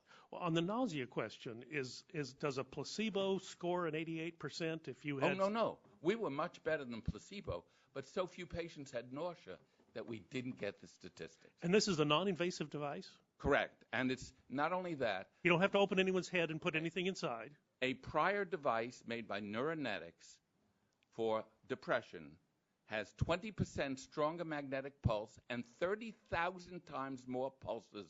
It's approved and working by the prior FDA, even though we were a tiny fraction of that, we could not gain approval. Let me just, Mr. Mandel, if I could just ask you briefly on the Mellifine and the continuum of things that are approved. Where does Mellifine fall? Is it a reasonable device for a practicing physician to have in their hands? I think the company is intending it to be an adjunct for dermatologists. So I think you have to distinguish between the first generation device, which would be restricted, I think, to experts with a lot of savvy, and then the company wouldn't say this, but I would. Okay, if you kind of look down the path further in the future, you could see how the improvements would enable that it could be used more broadly than that. And when I think about what's being lost right now, it's not only the device as it exists, but it's the future as well. Well, I would just say from the perspective of someone who used to practice general OB-GYN, to have a device like that, we're told we must do skin screenings every year when a patient comes in for a visit, to have something that can help us determine, rather than just sending everything back to the dermatologist or off to the dermatologist to be biopsied at a great cost, something to help us discriminate a little bit finer, because not all of us remember what we learned in medical school about the irregular borders, the degree of coloration. So the FDA says it wants to have a device. The FDA says that it wants the device to be able to do that, to be able to help an inexperienced doctor. But there's no way to get from here to there without the steps in between. It's like refusing to approve the initial cell phone until you can have an iPhone first. I understand. Well, thank you, and I'll yield back my time and yield to Mr. Waxman for questions. Thank you, bless you. Thank you very much. Thank you all as witnesses. You've been very compelling in your stories and your experiences, and all of us want to see these things move faster. We want to get those therapies to those who need it. The question that comes to my mind are the proposals that would weaken the standards for the Food and Drug Administration. I think a lot of the problem, and I look forward to hearing from Dr. Shuren after this panel, but I think a lot of the problem is that either the FDA does not have the resources, or there are problems at FDA in processing what's going on, or there are problems with the developers, the manufacturers, who aren't getting their studies done adequately. But I must say that when I hear about weakening the standards, it bothers me, because we hear all the time reports about horrific patient suffering from dangerous medical devices. In the last year, the New York Times reported on radiation machines that have killed and disfigured patients. Malfunctioning linear accelerators have left a woman nearly comatose. We've heard from the father of a patient who died due to an overdose from radiation therapy, and we've also heard about problems with the Sprint Fidelis implantable heart devices that caused at least 12 deaths. I don't think devices are something that we shouldn't take seriously as we do drugs. They both must meet a safety and efficacy standard. In the face of these reports of problems, it's hard to agree with the sentiment that we need to reduce FDA's authority to make sure medical devices are safe and effective. Dr. Kerfman, you testified on this subject. Should we be looking at strengthening or weakening FDA standards and FDA authority for medical device approval? Well, thank you. It's a balance. It's a balance. But we all want devices to move quickly to patients so that our patients are helped by them.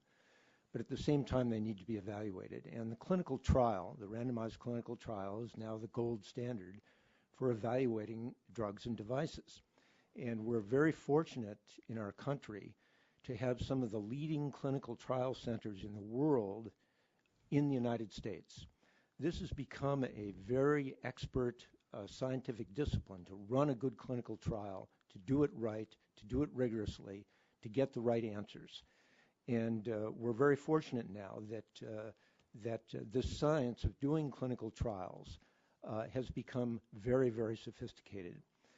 We have in the United States among the very best clinical trialists in the world, and they understand the importance of doing these trials efficiently and quickly.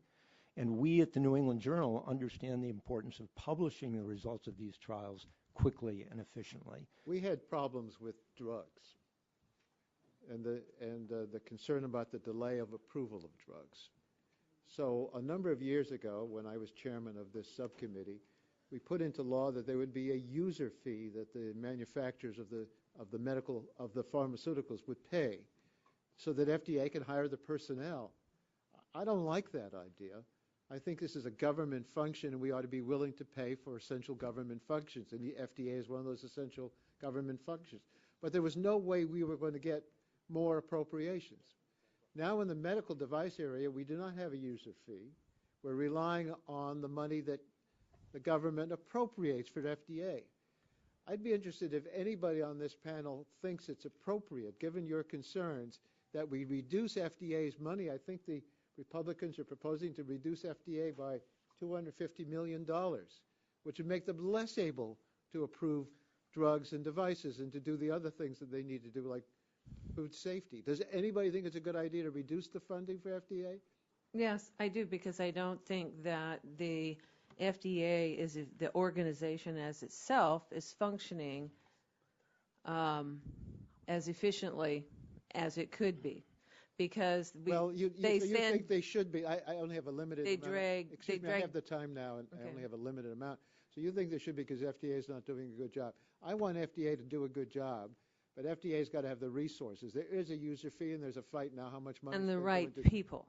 They need the right people. They need to pay the right people. You're not going to get good, competent people to work for the government if you underpay them. And I'm not in a conversation I'm with sorry. you. Fair enough. It's perhaps another time. But the fact of the matter is, the proposals are to weaken the standards, spend less money on the FDA, and all of this has to be put in the perspective of the Supreme Court decision that I think was misguided, where they said some medical devices are immune from lawsuits at the state level. Dr. Kerfman, do you have any view on Supreme Court decision preempting lawsuits at the state level? Well, it's pretty irrational because there's a different standard for drugs and devices. There's preemption of state-level legal action for devices. There is no preemption of state legal action for drugs. So it just doesn't make any sense. There may be technical legal reasons why it came out that way, but we need to do something about that to make this a more rational and logical system. Well, I just want to say in closing, I don't think we're going to be moving in the right direction If we reduce the money that goes to FDA, we don't get a user fee to help them pay for the people that reviewing the medical devices. And then the answer isn't to say, oh, just put them on the market, and we'll see what happens. If people get hurt, they won't use them anymore. If they're hurt because of negligence, they can't sue. And then the FDA can't even conduct the oversight on the safety and the efficacy of these products. I know my time has expired, and the chairman's been as generous to me as he was to himself, and I thank him for that. And I thank the gentleman for recognizing that. I just also point out that Dr. Sharfstein was here before our committee last year and testified that they didn't need any more money. They had plenty. Let me yield to Mr. Terry from Nebraska for questions. First, I mean, we've, on our side, have been in discussions about FDA and these delays. I haven't heard any of us talk about weakening the standards. No. So I'm sorry, I don't know where that's coming from. We are frustrated that FDA has become, the delays have become so difficult for the inventors and manufacturers that they feel that they have to set up shop in Europe in order to proceed. So we're trying to work through that, Dr. Kerfman. I don't know where you came up with the idea, or you and Henry Waxman, that we're weakening. But Ms. Conger, I felt badly the way that you were treated. A question was thrown out, then you weren't allowed to answer. If you would like to use a little bit of my time to answer the question. The question about? Mr. Waxman's about funding. Funding, yes. I have been in business, and I have seen organizations that stagnate, and the big kahunas on the top can't understand why their brilliant ideas aren't filtering down into the little plants and the roots, and why aren't they going? And it's very simple, is that you do what you get rewarded for. You do the things you don't get in trouble for. And while we may have some very, very fresh ideas, and even some of the things that I brought up, we still have an old ingrained guard that's been taught to keep your head low and just keep doing it the old way. And the FDA, CDRH, can no longer afford to do it the old way. They have their competitors in other nations who are already bringing them tons of data about products that are successful in millions of patients in other nations. That's a really good point there. Yeah, and then start them all over again? Excuse me. Yeah, Dr. Kerfman, you're the defender here of the status quo of the FDA. No. So let me ask you this. Well, hold on, because Sure. Her point is one that is going through my mind, and let's use the low glucose suspend system, where not the accusation, sorry, but the conclusion of this mother, Ms. Sagan, is that low glucose suspend systems have been approved for nearly 3 years and used safely all over 40 countries worldwide, but they're not available here. Why? It seems to me that our FDA refuses to acknowledge results and data from other countries on the same device. Yes. Is that an appropriate standard? Is that appropriate? Well, Mr. Cherry, let me just comment about my own interaction and experience with FDA. I know many people. Would you answer my question? Yes, I'm answering it.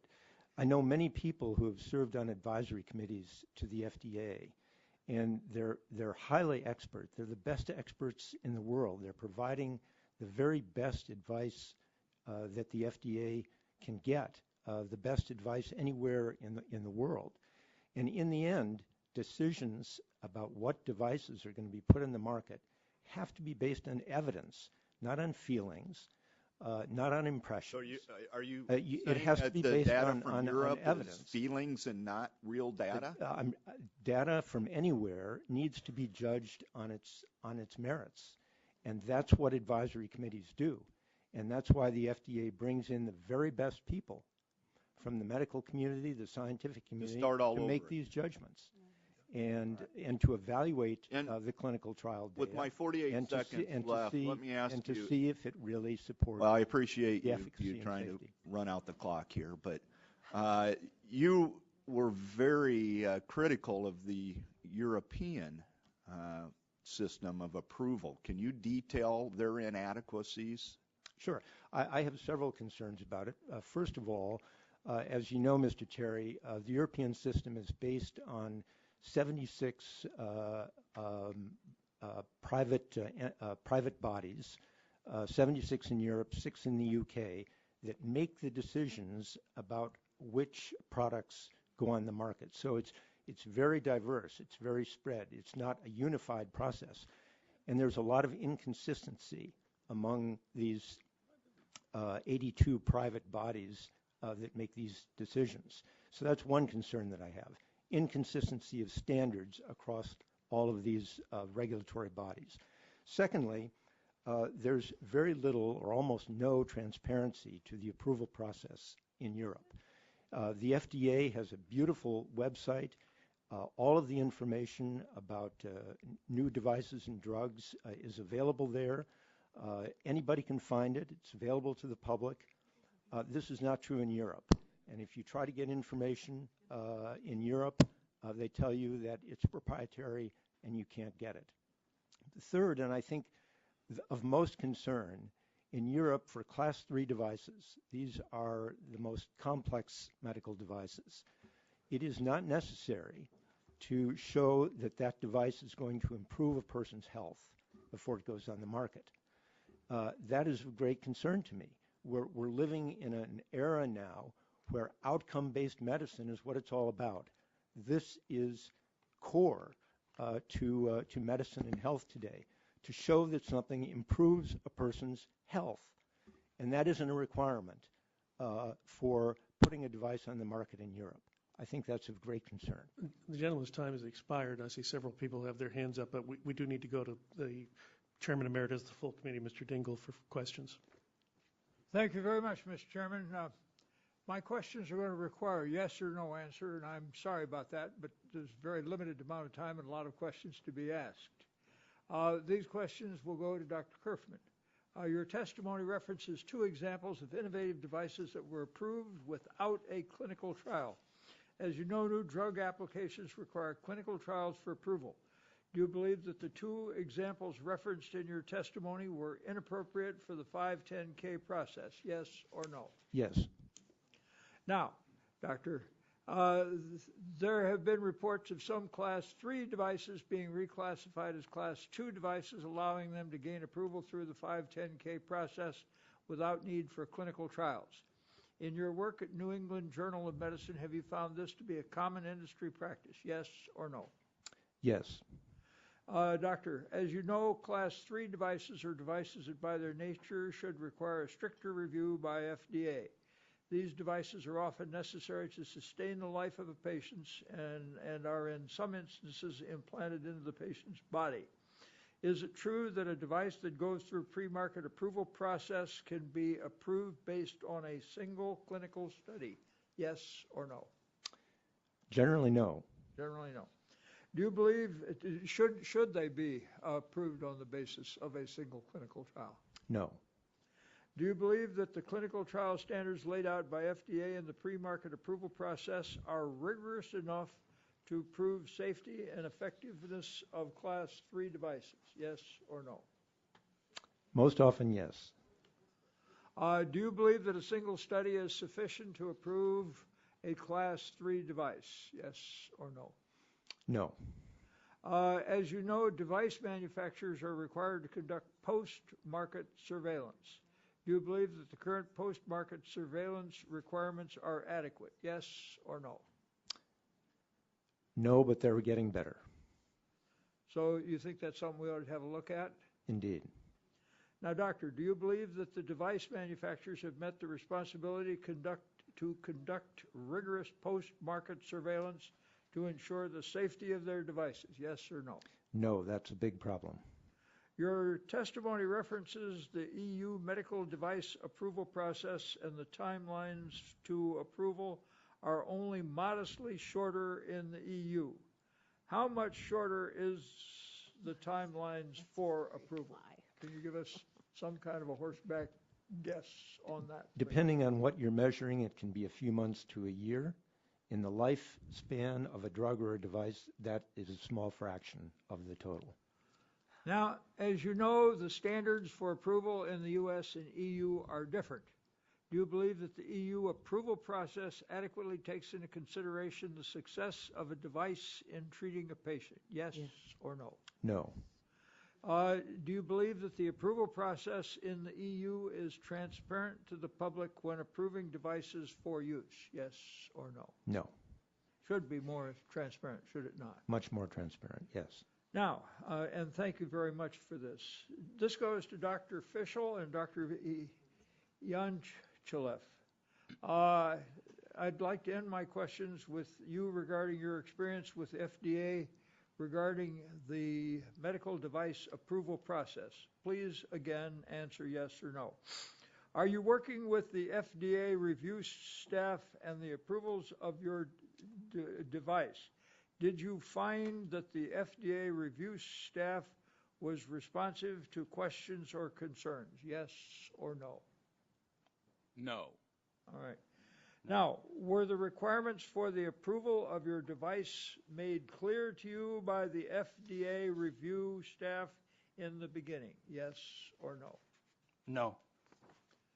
Have you found the review process to be consistent? Yes or no? No. No. Do you believe that the review staff at the FDA are adequately trained to review the devices based on the most up-to-date science? Yes or no? No. No. Now, I'd just like to comment in the 26 seconds left to me, Mr. Chairman. Will the gentleman yield just for a question? You might want to give them a chance to, it looked like some of them didn't have a chance to answer. So, well, my time okay. is running. All right, no problem. My time is running, Mr. Chairman. Way back, we had a nasty experience in this country. It related to a substance which caused problems with regard to babies given to mothers for morning sickness. It was approved in Europe, but it was not approved over here. It resulted in a whole big change in our food and drug laws, and it was a matter of very special concern. The precise name of the pharmaceutical I don't remember. Thalidomide. Pardon? Thalidomide. I'm sorry. Thalidomide. Thalidomide, yes. Thank you very much. Caused a huge stir and a tremendous amount of difficulty because the way the Europeans went into these matters as opposed to the way that we went into them. And I'm very loath to see us weakening our laws to simply carry forward the goals of the Europeans, who occasionally make mistakes too. Mr. Chairman, you're most gracious. Thank you.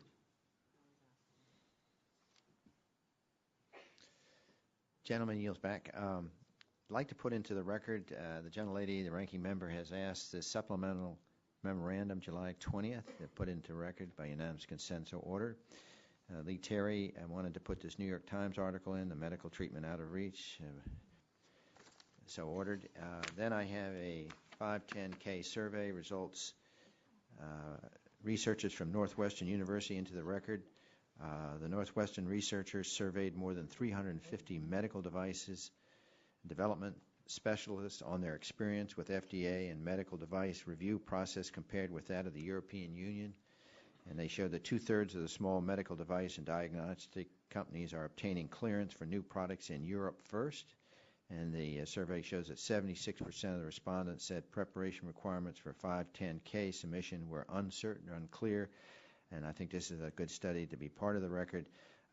And FDA needs to provide predictability and certainty for companies, or they'll continue to go to Europe. With that, unanimous consent, so ordered. Mr. Chairman, also Yes. just to clarify, attached to our memo are two letters, one from the new, four, some number, 1, 2, 3, 4, 5 letters supplementing that. All right, by unanimous consent. Thank you. consent, that's so ordered. And now we'll go to the gentlelady. Sue Myrick is recognized for 5 minutes. Thank you, Mr. Chairman. Dr. Fischel, I would like to just cover a couple of things with you. Thank you, all of you, for being here today and your testimony, by the way. You've been doing this for a long time, not just innovating, but helping patients, et cetera. And a comment was made a little while ago about European inconsistencies and standards, I believe, by Dr. Kaufman. You have been talking, all of you, kind of about the fact that, you know, the Europeans are doing things quicker and we are taking a lot longer. Do you feel from what you've had experience with over the years and looking at the European standards that there's a lot of inconsistencies and that they're not doing a good job? No, I don't think that's the case, and I would like to once again give the example of the migraine device. When we showed to the European notified body that we had done a clinical trial that proved it was safe and effective in the treatment of migraine, when we showed that there was already an FDA-approved device used for many years that had 20% stronger pulses and 30,000 times more, and that was approved, it seems to me that the Europeans were logical in saying it's now CE mark approved for use in Europe. That seems logical to me. Well, and the other thing was, and Dr. Kaufman, you said sometimes they're just a few months to a year behind. They've been waiting since 2006? Correct. 2006 for approval of that particular machine, which is a little longer than a few months to a year. I mean, you know, but anyway. I wanted to ask you another question because you mentioned when you talked about the innovation and people going overseas and whatnot. If you were starting out today, would you still be able to find the same availability of funding for what you're doing? Because you mentioned something about funding in your remarks.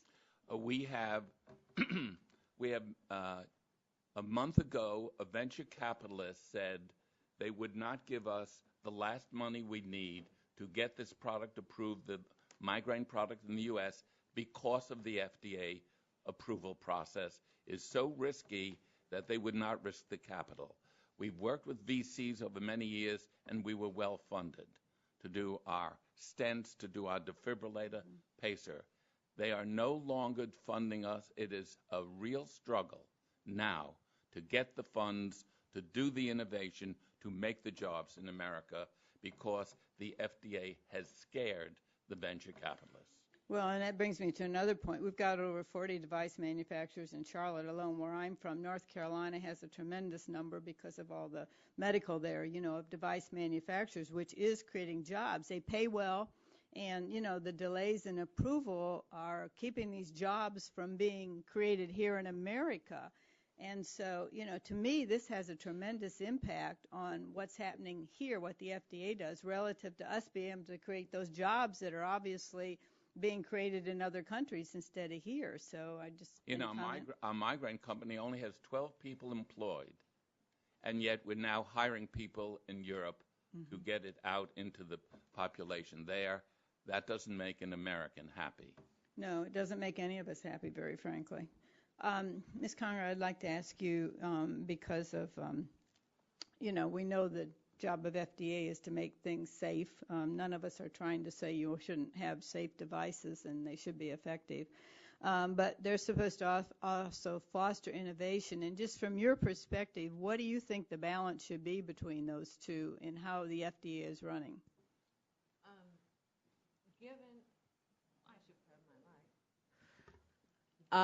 Based on my research about other approval methods and their successes and a bit of failures, and I compare it to our current overly bureaucratic, overly politically worried system, we can have all three. We can have safety, reasonable safety, efficacy, and innovation if we were using parts of models of other countries that are doing it so well. We have the opportunity to take the learnings of others, add it to the gems that we know we do well. and come out with a better system. Well, As it is set up now, it is not going to work. Can I quickly ask Dr. Ianchulov, if I pronounce your name correctly? You've worked in both systems relative to the European standards. I'd just like your comment. Yes, actually I'm licensed in Europe as well as a physician, and to me that has been, when I came to this country almost 20 years ago, I came here to innovate and practice cutting-edge medicine. And I've seen, to my surprise, that a lot of my European colleagues now have more advanced experience than what I can get here and deliver to my patients. At the same time, and I've experienced the review process on the regulatory side in Europe, and I would say that I haven't noticed to be rational, nor have I heard from my colleagues or patients in Europe to feel that the environment is unsafe. At the same time, I should say that we don't have to rubber stamp something. It's a matter of looking at this as another bearing point and another way to benchmark ourselves to find something that works for us and for our patients. I appreciate it. Thank you, Mr. Chairman. I think just to confirm what you indicated to the gentlelady, over in Europe they have more advanced experience, you said? In my field, for example, we have a lot of medical devices that we use, mainly new types of intraocular lenses. And to be more specific, there are other ones right now, new minimally invasive treatments for eye diseases such as glaucoma. And it's interesting that on the device side, on the European side, you can see access to those technologies and experience in the hands of physicians, which is probably the only true way to appreciate, not just read an article in a journal, but really to have experience with the device. That's what physicians need to understand it. I think on the drug side, it's opposite. I've noticed a lot more experience happens first here and then travels to Europe, and that was my experience with Lucentis, where we got it approved here and followed 1 year later there. It's just my personal experience. Okay. Well, thank you. The gentleman from Texas is recognized for 5 minutes. Mr. Green. Thank you, Mr. Chairman, and I'd like unanimous consent to have a statement placed into the record. And I do have some concerns because I know medical device companies who produce in our country, but there are rules, and particularly in Europe, that they can't market a device there. It's not admitted into the home country, so they end up having to move their production facilities to another country. We may not want to lower our standards to the European standards, because I'm going to ask Dr. Kaufman some questions about that. But Dr. Kaufman, I understand actually in some cases FDA is much quicker than in Europe on the reviews. Can you outline some of the concerns with the medical device approval system in the European Union? Well, I think, again, the most important thing in a review process is to ensure that a new device or a new drug is actually going to result in a better health outcome for the patient. And Europe doesn't require that. Europe doesn't require that. We do. And I think that that's really a fundamental difference in the two processes. In the structural way that in FDA does our approval, but in Europe, what I understand, there's 74 for-profit entities that actually you can almost cherry pick who you want to take your device to. Is that correct? That's correct. And the European Union allows any of those 74 to make that determination that the FDA does in our country. If the gentleman would yield, those things are called forum shopping over here. Oh, I understand. Right. But that gives the companies, and I'm amazed that Europe doesn't have some more quality control on their on what they do, but that's beside the point. Can you continue about the difference between us, the United States requirements under FDA and in Europe? Well, I think another point that we touched upon briefly is the issue of transparency, and that is putting information out to the public, getting it up on a website.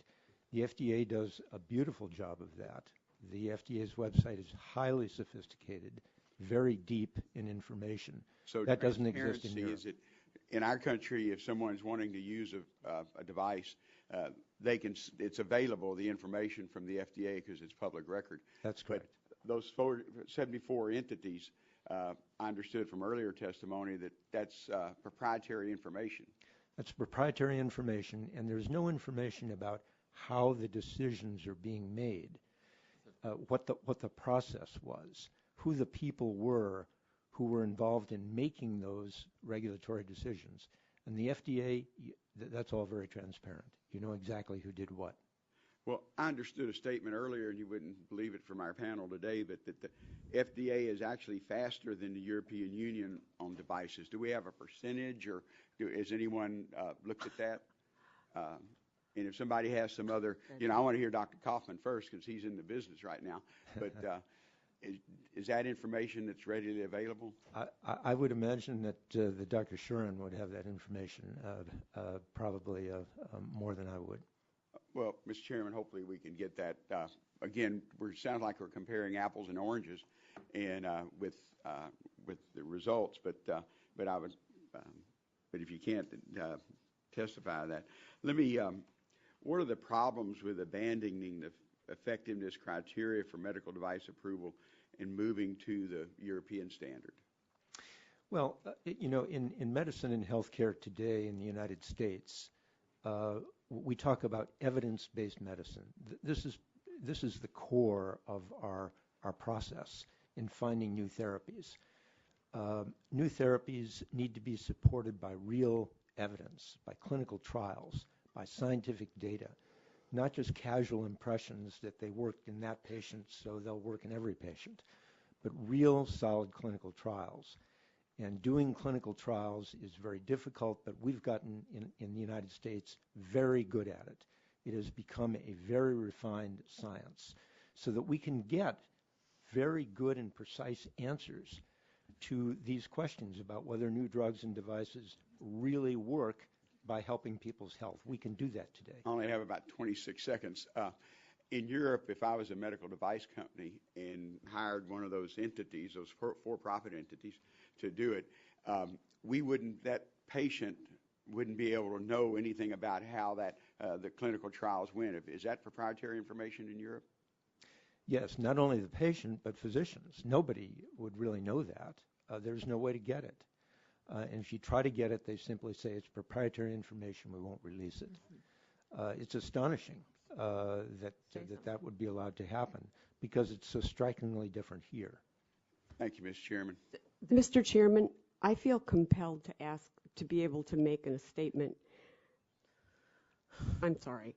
In terms of the low glucose suspend insulin pump, there is no safety issue. It is not safe to not allow the low glucose suspend system to come into practice in the U.S. Okay, thanks, Fred. It is, if you understand type 1 diabetes, it is too dangerous to allow insulin to be pumped into a body that is experiencing low blood glucose. More dangerous than running a 90-minute period of running high glucoses. My daughter's glucose level has been at 500 many, many, many times, and the long-term complications of high sugars are far diminished by the short-term complications. Thanks, gentlelady.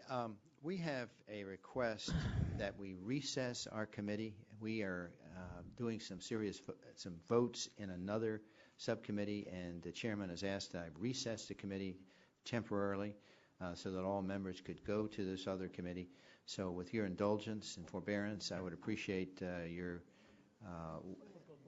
waiting, and I tell all members that we're going to recess the committee and we'll try to get back shortly. Okay. Thank you. Okay. Subcommittee reconvene, and I thank all of you. If the witnesses would please come to the table again, we'll start the questions here. And we were able to receive a unanimous consent agreement that the votes at this other committee will be rolled till after our votes in the House, which will probably occur between 1:15 and 1:30. So it's I don't want to hold up the witnesses here anymore. Is Mr. Mandel and Mr. Enincholov close by? Just want to make sure they're. Yeah. It can't be far. Yeah.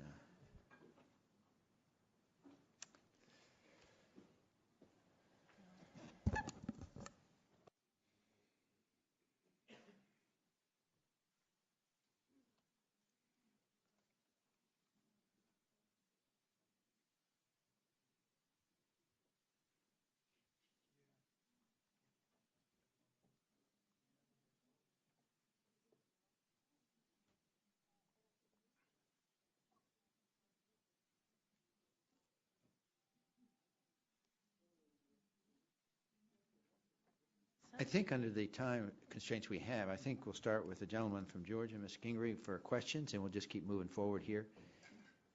So, the gentleman is recognized for 5 minutes. Mr. Chairman, thank you. Thank you very much. I'm going to confine my questions and remarks to Dr. Curlman. Dr. Curlman, of course, as Executive Director of the New England Journal of Medicine and a cardiologist. I, too, am a MD, as you know, and certainly it's an honor to have you come before the committee to testify. And we thank you for being here today, as we do the other witnesses. I think you've been very patient. You've been very good witnesses. Dr. Kerfman, in your testimony, you state your support for, and I quote, high-priority innovation in medical devices, but conclude that the glamour of innovation does not always work for patients if we cut corners in quality control. Is that a fair assessment? Yeah, that's exactly right, and we're trying to achieve this balance. As examples of cutting corners in quality control, your testimony focuses on two products that you say ran through the 510K fast-track process versus the more rigorous pre-market approval process. Had the Sprint Fidelis defibrillator gone through the more rigorous PMA, that pre-market approval, versus the 510K, do you believe that some patient injuries might have been avoided? I think that probably the way to have done that would be to phase it in rather than doing a clinical trial, but instead of launching this into many thousands of patients in a short period of time, to set some benchmarks for the lead in a limited number of patients and try to see if any problems were emerging there. The problem with this lead was that it was made quite a bit thinner than previous leads. Yeah.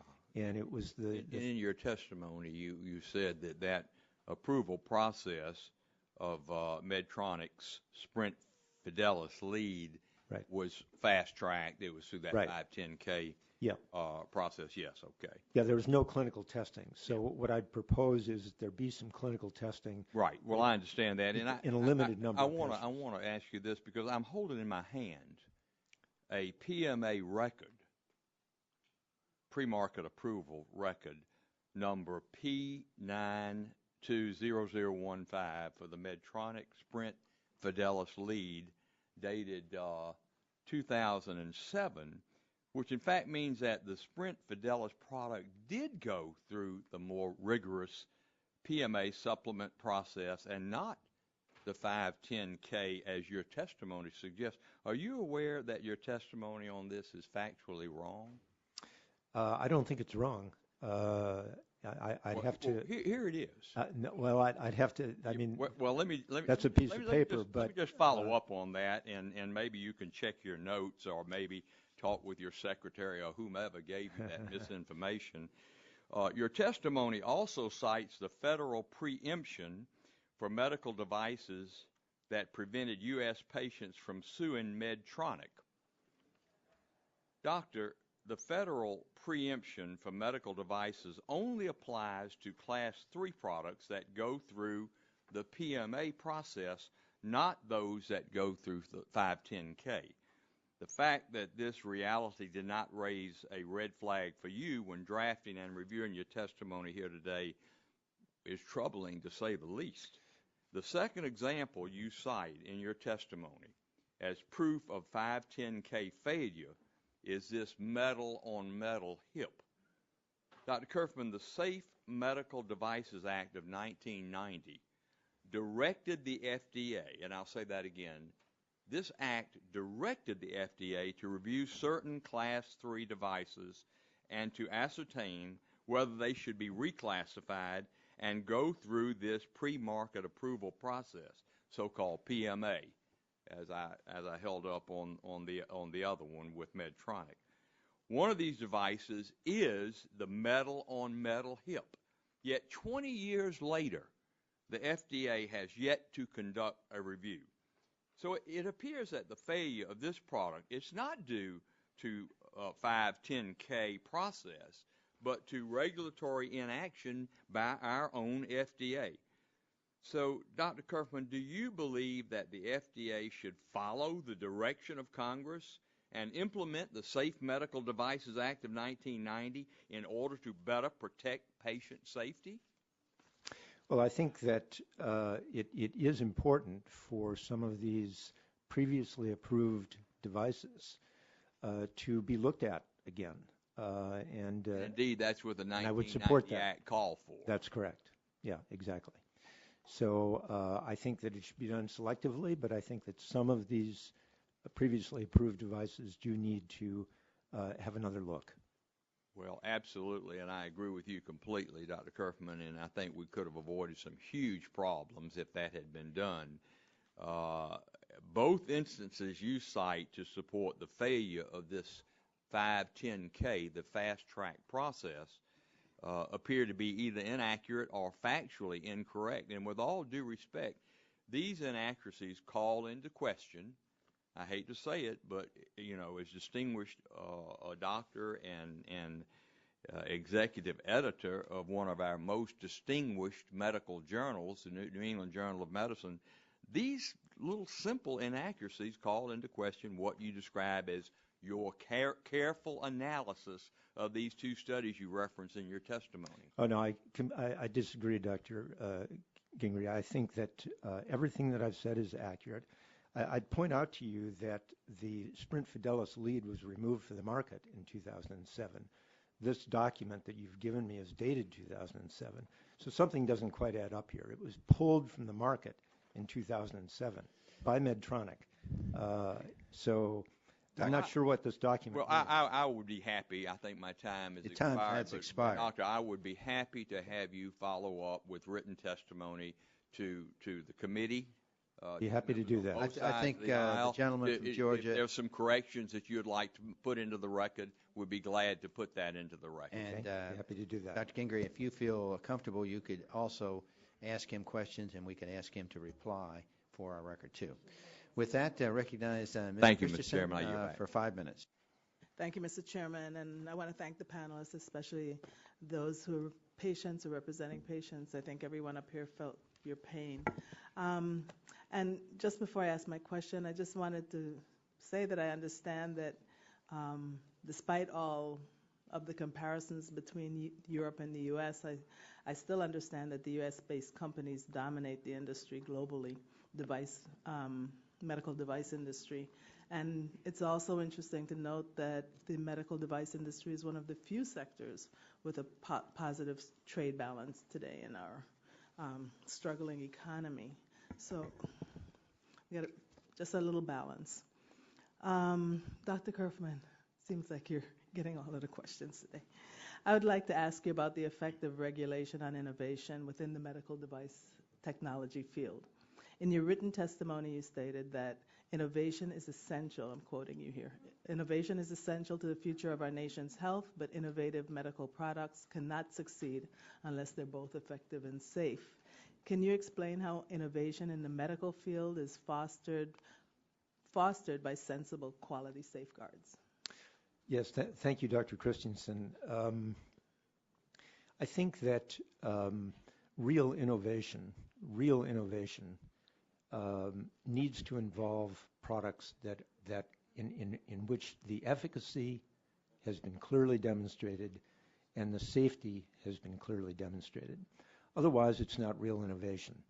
We've talked about creating jobs in the medical device industry, and I think we all feel that that's a very important goal. But we don't want jobs to be created to create defective medical devices that don't work, that cost a lot of money, that pull money out of our healthcare system that could be better used in other ways on things that do work, or on devices that are not safe. So this is why I've tried to make a case that an important part of innovation is to really establish that the product works and that it's safe. And that if you don't do that, it's not real innovation. FDA must, and we have to support them in protecting the health and safety of millions of patients in our country. And the agency can only accomplish this when novel drugs and new devices are rigorously evaluated for safety and efficacy. In your opinion, do manufacturers always take appropriate pre-market steps necessary to protect patient safety? In my experience, they do not always do that, and that's why oversight is necessary. That's why regulation is necessary. That's why it's important for third parties to be taking a look at these products and doing some oversight and ensuring that efficacy and safety are really established. And so that must contribute to some of the delays as well. That it does. I mean, there's a process involved. It does take time. I'm sure that these delays can be reduced. I think that should be a goal of the FDA, but that doesn't mean that the process should be eliminated. Well, many have criticized, and we've heard it today, FDA for stifling innovation with their rules and regulations concerning medical devices. In your opinion, has FDA made the approval process for medical devices too onerous for medical device manufacturers? My experience with the FDA is that they are keenly interested in innovation. They are keenly interested in improving the lives of patients. They want to get products to market. That's my sense. At the same time, they know that a process of establishing efficacy and safety is a critical part of that process. Well, are there ways that the FDA could strengthen some of the aspects of their approval process? Well, as Congressman Waxman said, in order to do that, they need resources. So I think that the first thing is that we can't cut their budget and expect them to improve their processes. There's just a disconnect there. So I think we need to look at the budgeting process and be sure that they have the resources that they need to do the job. Thank you. And I think more than ever now we need to make sure we're making smart choices on the budget, and cuts to FDA, as we've done already, make no sense. They really hurt patients. They hurt companies that want to bring in innovative drugs and medical devices to the market. I thank you. I'm out of time. I thank the gentlelady. I think we're mutual agreement. We're going to the gentleman from California, Mr. Bilbray.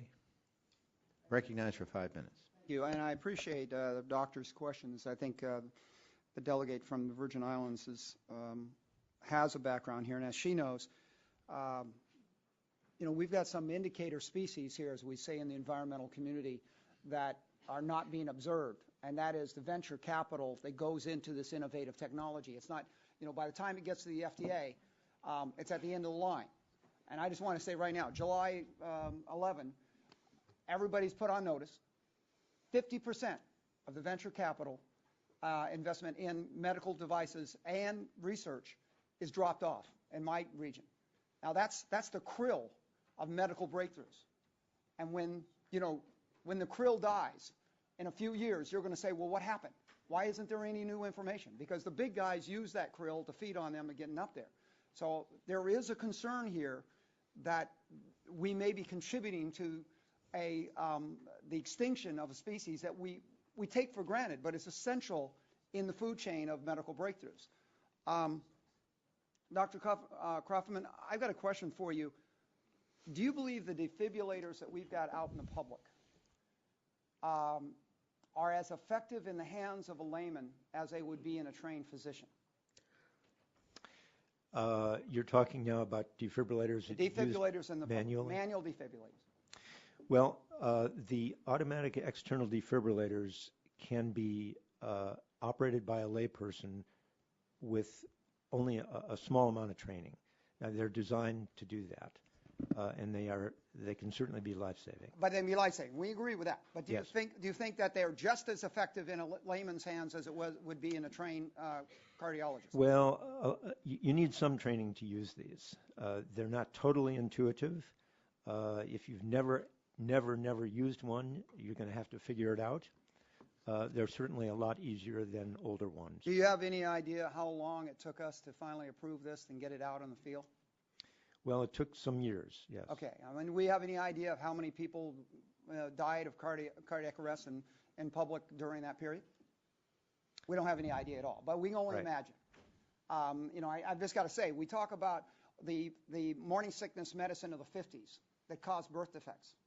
And that's what you remember, as the Emeritus Chairman said. They don't think about Vindictin in the 80s that was perfectly safe but driven off the market.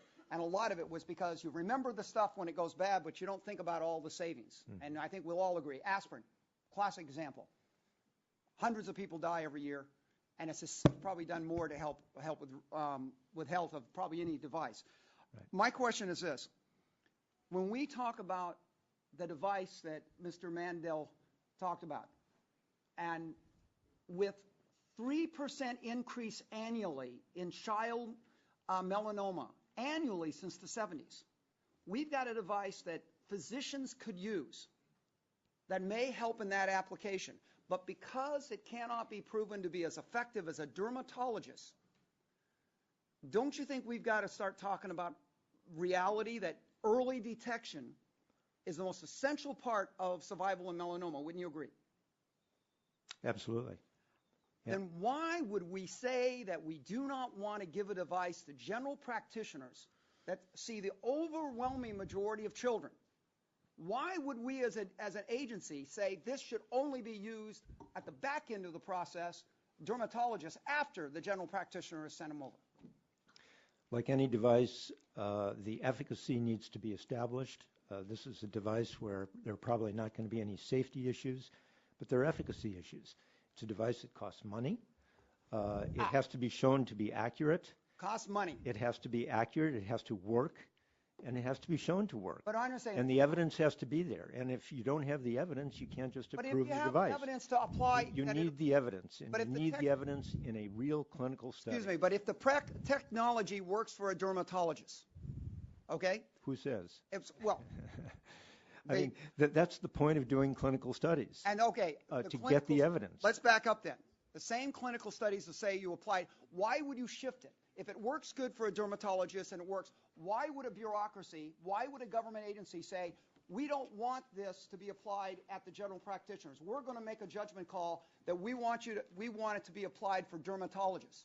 Now, don't you agree, as the manual defibrillators, but especially with melanoma, that early detection, if there's an opportunity at early detection with general practitioners, that is an essential part of treating that disease and addressing that disease, and that's prevention. Earlier, the better, right? Absolutely. Okay. So what you need to do is show that the device detects it earlier and improves patient outcomes. Okay, if you wanted to prove that, then why would you not allow a review board to look at this and review it? Why would you say we're not going to allow a review board to take a look at this and review it? I think that you have to have the proper data in hand for the review board to look at. And I'm not completely familiar with this device, so I can't really say how much data they had. But I'm assuming that they didn't have enough data for the review board to review it. And let me just, Mr. Chairman, I think the one thing we asked about is that's been brought up here.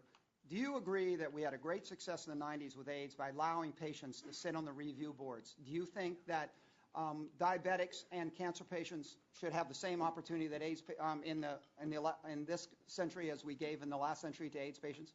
Yes. Thank the gentleman. It's time has expired.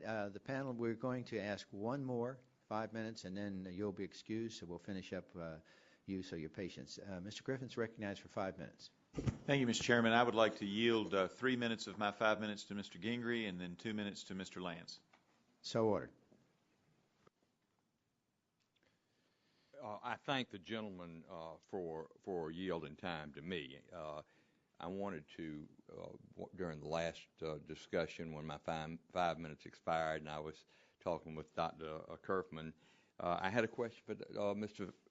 Fischel. And on that note, I want to return to you fairly quickly. Given my concerns, Mr. Fischel, with the testimony of Dr. Kerfman, I was wondering if you could share your thoughts on the veracity of those two studies that were outlined in Dr. Kerfman's testimony. He didn't think too highly of them. Could you give us your opinion on those studies? I'm not an expert on that, and I think that they were PMA supplements, which are treated differently from PMAs, and that I think may account for some of the difference here. But I'm by no means an expert on that subject. Well, I appreciate your honesty on that. And the PMA supplement is reviewed in those articles using the same standard as the original post-market analysis PMA. So I think that I want that to be in the record, and I want that statement to be in the record. In the last minute or so that I have before I think my friend wants to yield to another colleague on this side of the aisle, look, I think we're all here for the right reasons. There's certainly a difference of opinion on one end of the table from most of the other witnesses in regard to the FDA and are they doing their job in a most efficient, timely manner that's safe for patients. Obviously, as Dr. Kerfman pointed out, safety is hugely important. But to make it so difficult that we are losing venture capitalists, we are losing research and development, we are losing new products to the European Union, and then they come back over here and finally get to our market, but all the jobs are gone. That's what this is all about. And I thank the gentleman for yielding to me, and I yield back. Gentleman, Mr. Lance, recognized for 2 minutes. We have 5 minutes to vote, so we Thank you very much. I will take 1 minute, and I appreciate the courtesies of my colleague, Mr. Griffith. Dr. Fischel, I represent a district that is really the medicine chest of the country in north central New Jersey, more pharmaceutical and medical device employees than any other district in the United States. In your testimony, you state that beyond the adverse impact FDA is having on patient care, it is weakening the U.S. leadership position in medical technology innovation, and as a result, our economy. Would you comment briefly on that statement, with which I agree, and it's so terribly important to the district I serve? Well, it has been very clear to me personally by the fact that from 20 to about 5 years ago, venture capitalists would come to me and say, Dr. Fischel, I'd like to support your latest invention. Tell me what it is. Now I've recently gone to venture capitalists and say, we have this great new cure for migraine, and I need another $2 million to finish it. They say, because of the FDA, we can't give it to you. It's too risky. Well, that's the difference. Well, thank you very much, and I appreciate having the opportunity to speak with you on that, and I yield back the balance. I'm wondering if Mr. Griffith will just yield to me for one brief moment. One brief moment, I yield to Thank you. Gentleman. Thank you very much. I just want to point out there was a Bloomberg News article today that said venture capital funding for medical device and equipment makers gained 20% to $840 million in 90 deals over the last 3 months. So I think the record needs to reflect that there's still ample venture capital for medical devices as well as for all of biotechnology, and anything this committee can do Mr. Griffith, to encourage that. All right. Would you yield to me for unanimous? No, I think we're just going to wrap up here. Mr. Chairman, I do have a UC request. Okay, go ahead. I would like to ask for unanimous consent request to submit for the record these materials that I'm holding be inserted into the record. And it's important because these materials show that Medtronic device, the Medtronic device that Dr. Kirk was talking about, was approved through PMA and not the 510K process. That's all this does. Okay, there was some the minority needs to see it. Yeah. And we also have here a quote from the New York Times. Reserve the right to object. And in the LexisNexis, so we have 3 items we'd like the minority. Let me close, and we're going to recess the committee and thank the panel for the very compelling testimony, and we appreciate your forbearance. And so we'll take up the second panel after the set of votes. And so the subcommittee is temporarily in recess. That's not us. Okay.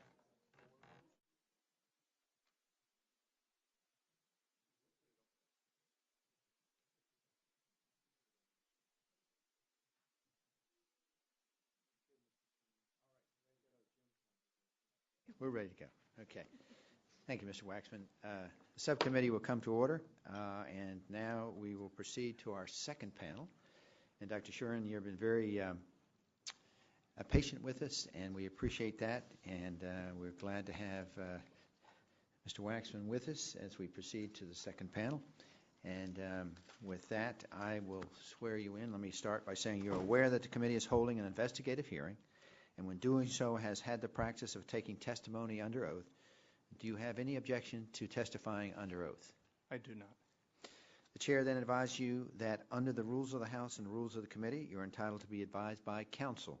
Do you desire to be advised by counsel during your testimony today? I do not. All right. In that case, you please rise and raise your right hand.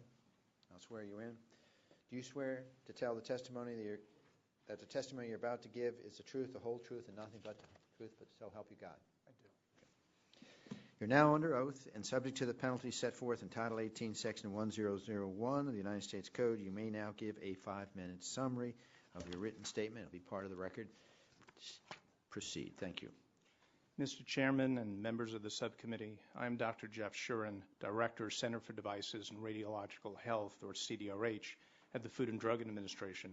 Thank you for the opportunity to testify today, and I'd like to thank the participants on the first panel who raised many important points that I agree with. The mission of the FDA is to protect and promote the public health. To protect the public health by assuring that the devices that come on the market are safe and effective, and to promote the public health by facilitating innovation. Striking the right balance is challenging, but also critical. In September 2009, soon after I came to CDRH, we initiated a review of our medical device pre-market review programs in response to concerns expressed by industry and others. We conducted an honest and frank self-assessment of these processes, including the 510K program. In 2010, we released 2 reports which concluded that we had not done as good a job managing our review programs as we should and proposed potential solutions for improvement. The number one problem we found was that there was insufficient predictability in our pre-market review programs, which contributes to inconsistent decisions and longer times to market. We identified several root causes. They include changing, unnecessary, inappropriate, and/or inconsistent data requirements imposed on device sponsors, insufficient guidance for industry, insufficient interactions between the agency and industry, very high reviewer and manager turnover at CDRH, turnover that's almost double that of FDA's drugs and biologic centers, insufficient training for reviewers, insufficient oversight by center managers, CDRH's rapidly growing workload due to the increasing scientific and technological complexity of the devices we review and the number of submissions we receive, and poor quality submissions by industry. We solicited public comment on these reports from stakeholders and heard a wide range of perspectives. This past January, we announced 25 specific actions that CDRH will take in 2011 to improve the predictability, consistency, and transparency of our pre-market review programs and have since announced additional actions. For example, we've made a commitment to develop a range of updated and new guidances to clarify CDRH requirements for timely and consistent product review, including device-specific guidance in several areas such as mobile applications and artificial pancreas systems. We're also working to revamp the guidance development process to make it more efficient. We're enhancing the interactive review process and streamlining the review program for low to moderate risk novel devices called the de novo process. We are streamlining a clinical trial program to assure that clinical trials can start in a timely manner. We have already established a new Center Science Council to help ensure consistency and predictability in our scientific decision-making, and we're creating a network of experts to help us resolve complex scientific issues in product assessment, which we hope will ultimately result in more timely reviews of device submissions. We're instituting a reviewer certification program and a pilot experiential learning program to provide review staff, especially our newer review staff, with necessary training and real-world experiences. These efforts signify our commitment to improving our pre-market review programs to ensure that patients have timely access to safe and effective devices, and the U.S. device industry remains strong and innovative. Mr. Chairman, I commend the subcommittee's efforts and am pleased to answer any questions the subcommittee may have. Thank you, Dr. Shuren.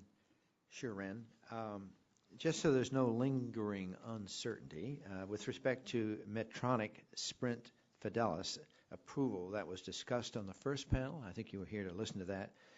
Was the Medtronic device at issue approved as a 510K, as Dr. Kerfman stated in his testimony? No, the lead Yes or being no. Okay. Well, then, that and other factual inaccuracy that also included in Dr. Redberg's letter to the ranking member Waxman, which is attached to the Democrat supplemental memo, throws into serious doubt Dr. Kerfman's and Dr. Redberg's conclusion. I asked the gentlelady, does the minority still wish to include that supplemental memo in the record? Yeah, it's already been included. All right. Okay, we just want to establish that.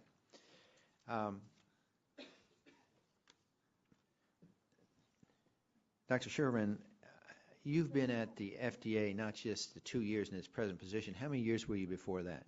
I first started in 1998, but I also worked over at the Medicare program. Okay. So, and I came back in 2003 and have been there since then. So that's 8 years from 2003. And before that, how many years were you there? About 2? Approximately 2. So our record shows you actually been there 10 years. Would that be a fair statement? That would be a fair statement. Okay. And I think in your opening statement here, you say that the FDA needs to take steps to improve predictability, consistency, and transparency. So the question is, since you've been there 2 years, I guess rhetorical, why hasn't all that been done? And maybe more specifically, your comment that FDA needs to improve management, oversight, and standard operating procedures. And I guess the question is, since you've been there for 2 years, have you done that? So the answer is yes, we have actually already started to make improvements. When I first came in, there were a lot of questions from different sides about were the programs not working well, were we too risk averse, others were saying we're too risk permissive, and what we said we needed to do is a thorough assessment of the programs first, understand the problems, identify the root causes, and then determine the appropriate solutions. That's what we spent much of 2010 doing. We went around the country to hear from different people, not just asking people to come to us, but our going out to them, and that's what's contained in our 2 reports. We put out the recommendations of what we would do, and we wanted to get public input first to make sure we were doing what was right before we proceeded. In fact, we had heard from industry and even some in Congress, please don't rush into making changes. We want to make sure you finish your process first. So we did that, but we moved quickly so that we could wrap up and start putting improvements in place. And some of them already set up is the Center Science Council that I mentioned. This is a body of our senior managers and experienced scientists. And to them are brought some of the important issues to be decided by the center. For example, where in the past a decision to Would I be fair to say what you're talking about is what you intend to do? No. The Center Science Council is already set up. Okay, well, let's say all the things you said are good things. Right. You heard Dr. Fischel, didn't you, in which he said the FDA's device center over the past few years is the worst I've experienced in 42 years. So then I asked him to narrow it down. Is it 4 years ago, 5 years ago, the last 2 years? He indicated, as you heard, it's really under your watch. Isn't that what you heard from him?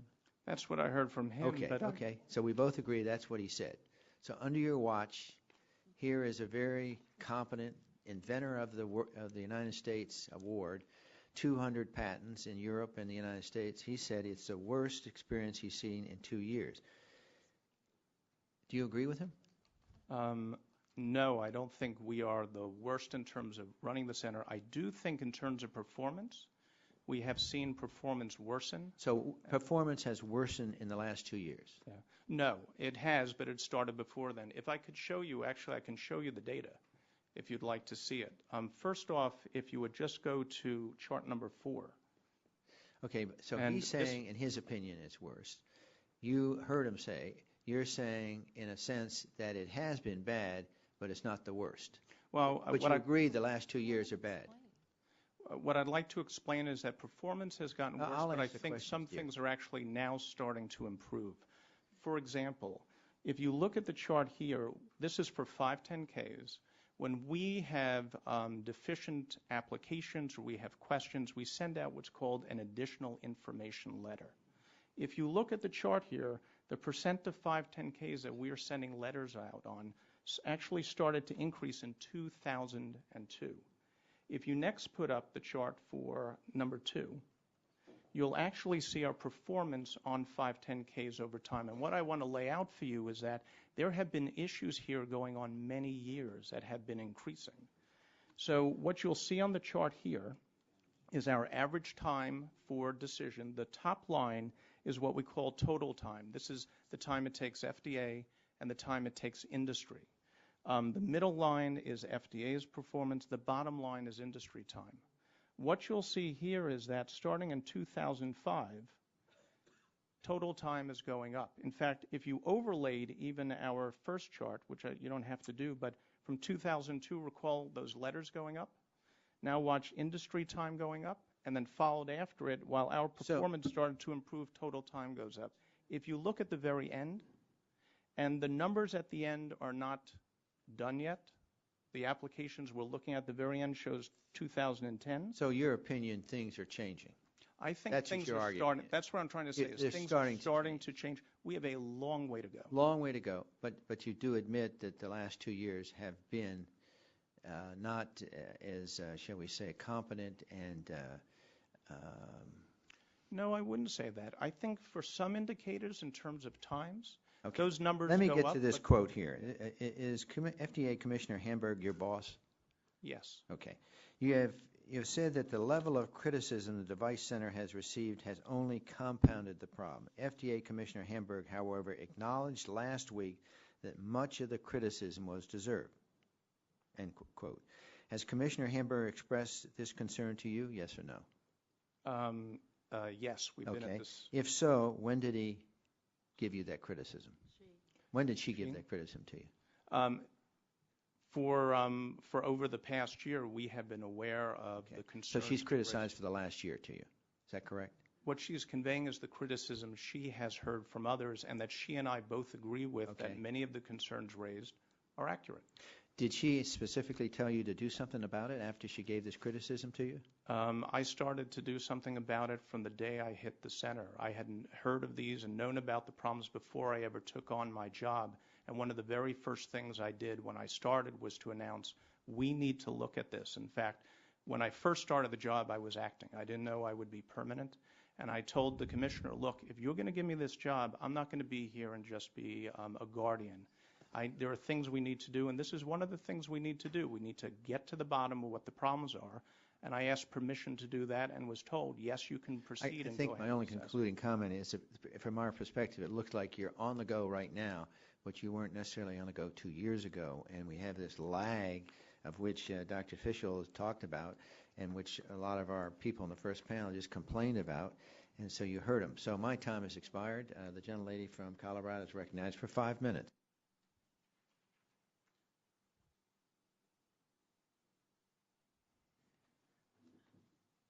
Dr. Shuren, thank you very much from my perspective for your patience today with the very, very long day we've had. In my short time, I have a lot of ground to cover, so I want to try to keep this flowing as much as possible. It looks to me from the two charts that you put up that the number of device applications is increasing. Is that correct? The number of device applications has been increasing. In fact, since 2004, it's increased through 2010 about 26%. And has the staff in your division of the FDA increased to keep pace with that? It hasn't kept pace with the increase in our workload. If you look from 2007 to 2010, and actually we have a chart number 6. It'll show the increase in workload is about 27%, but we have not had the staff increase for pre-market review to handle all that work. And that's even including the user fees that are, or the fees that are, the BDUFA fees that are coming up, right? That's correct. Okay, now, you said that the 510K letters are going up. Why is that? Is that because of insufficient applications or the increase in applications, or both? So we did an analysis of the letters we sent out in 2010. We looked about at 100 of them, and then we looked at letters, that follow-up letters, if the manufacturer didn't respond to all of the deficiencies. The causes for those letters are multifactorial. In some cases, it's our fault. We found that 8% of the time when we sent out letters, we asked for things. I don't mean to stop you. You can supplement, but so there's a lot of reasons why the number of letters are going. Sometimes we asked for things we shouldn't. Other times companies didn't provide information they knew they should have provided. Okay. Now, you heard me say and you knew this, I'm the chair of the Diabetes Caucus, and I know that you're aware of the guidance that the FDA is working on towards artificial pancreas and also towards these low glucose suspending systems that Ms. Sagan was talking about. Are you familiar with that? Yes, I am. Is the agency still on target to have the guidance on the artificial pancreas approved by December? Yes, we'll have that. And can you tell me how the agency is going to be working with the manufacturers of these, both the artificial pancreas and also the pump and glucose monitor combinations on both of these systems, the artificial pancreas and the low glucose suspend systems? How are you going to be working with manufacturers so we can move these issues along? So we allow for meetings with the companies before they're even in a point to actually. Is that happening?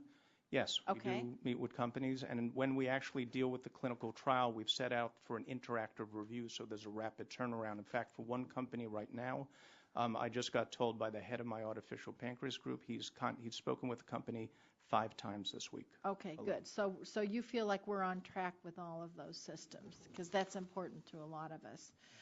Now, beyond diabetes devices, I want to ask you more generally, because all of us on this committee, on both sides of the aisle, are concerned. You know, you heard the first panel. We're concerned about all of these devices. What other actions is the FDA taking to improve device review and safety? So to get the program back on track, we need to have clear policies. We need to put out clarification of what companies need to do and our expectations. We need to train our people and to have training for industry. We need to have the procedures in place in our center to make sure that the decisions are made at the right level so that we make the right call. And do you think that your staff have sufficient training, or could they need more? Oh, they do need more. Okay. And is that going to require adequate funding? We will need to have sufficient funding, not just to have the training, but for the people to take the time from not doing pre-market review so that they can go off and do the training. And one of the challenges when you have limited capacity in your staff is that they have to pick and choose between, do I do the training, but it's going to take longer on the pre-market review. And we'd like to have sufficient number of staff to do the work and ensure people can do the training and ensure that they can develop the guidance documents which are so helpful to industry. Now, you heard Dr. Fischel's idea on the first panel of just having peer review by people in the field, like putting 3 people on. What's the FDA's position on that? I think the FDA still has responsibility to review those applications, but we need to make far better use of outside experts, which is why we're setting up for these networks of experts so we can go out to people who understand a new technology, experts in the field, and try to answer important scientific questions. We will never and can never and should not expect to have all the expertise in-house, but we need to have sufficient expertise in-house so we can reach outside and have the right kind of conversations to learn from those outside experts.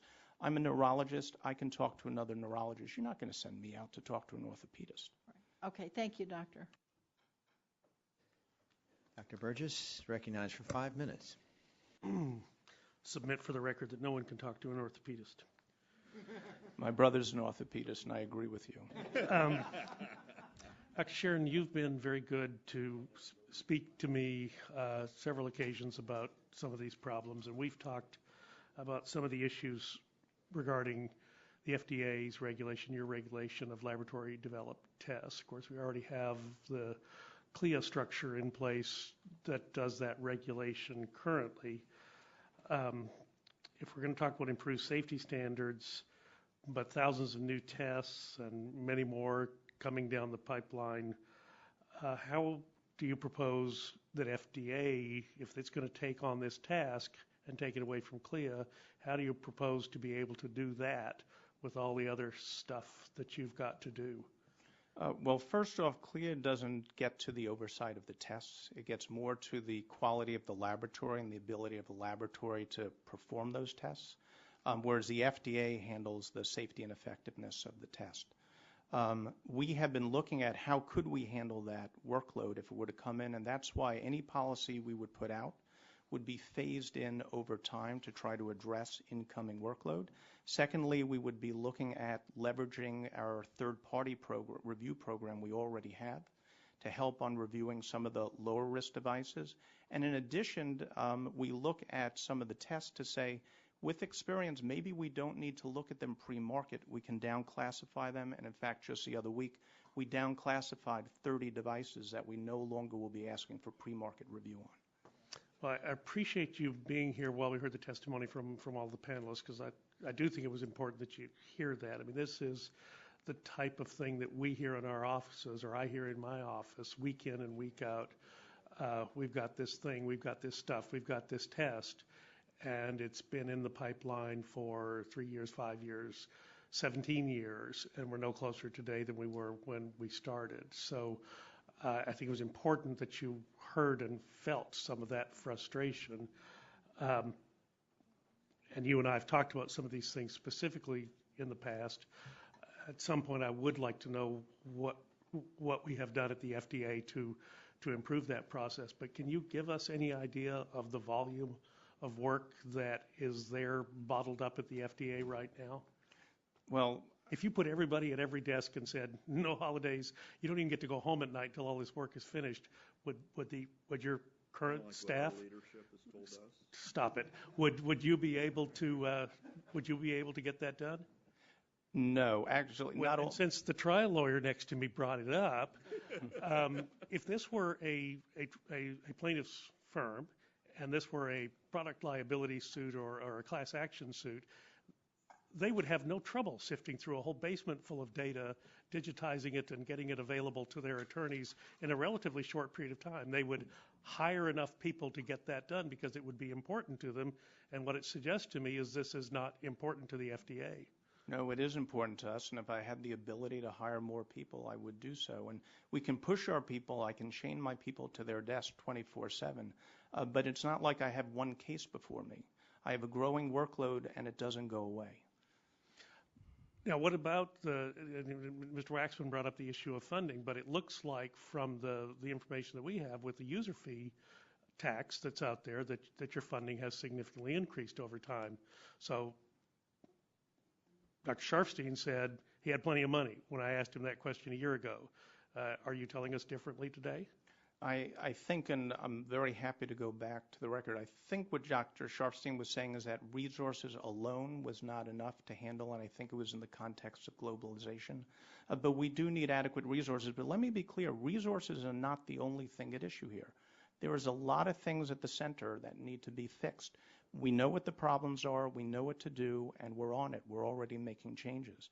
There's some things we have to work with industry on. We need to get the data that they are supposed to send to us, and we're already in discussions with industry about that. In fact, yes. I'm going to have to interrupt you because I'm running out of time. I don't think there's any question that device times have significantly increased, the approval times have significantly increased. I'm glad to hear you say it's not just solely due to funding, but we got to improve.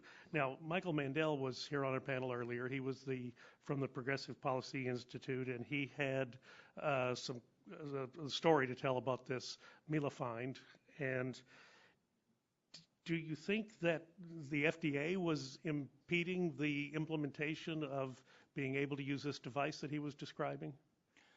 I think in the case, there were issues with the data that was sent to us. What we are doing now is going through the data provider, and keep in mind the manufacturer then more recently, a few months ago, changed the indication they were looking for.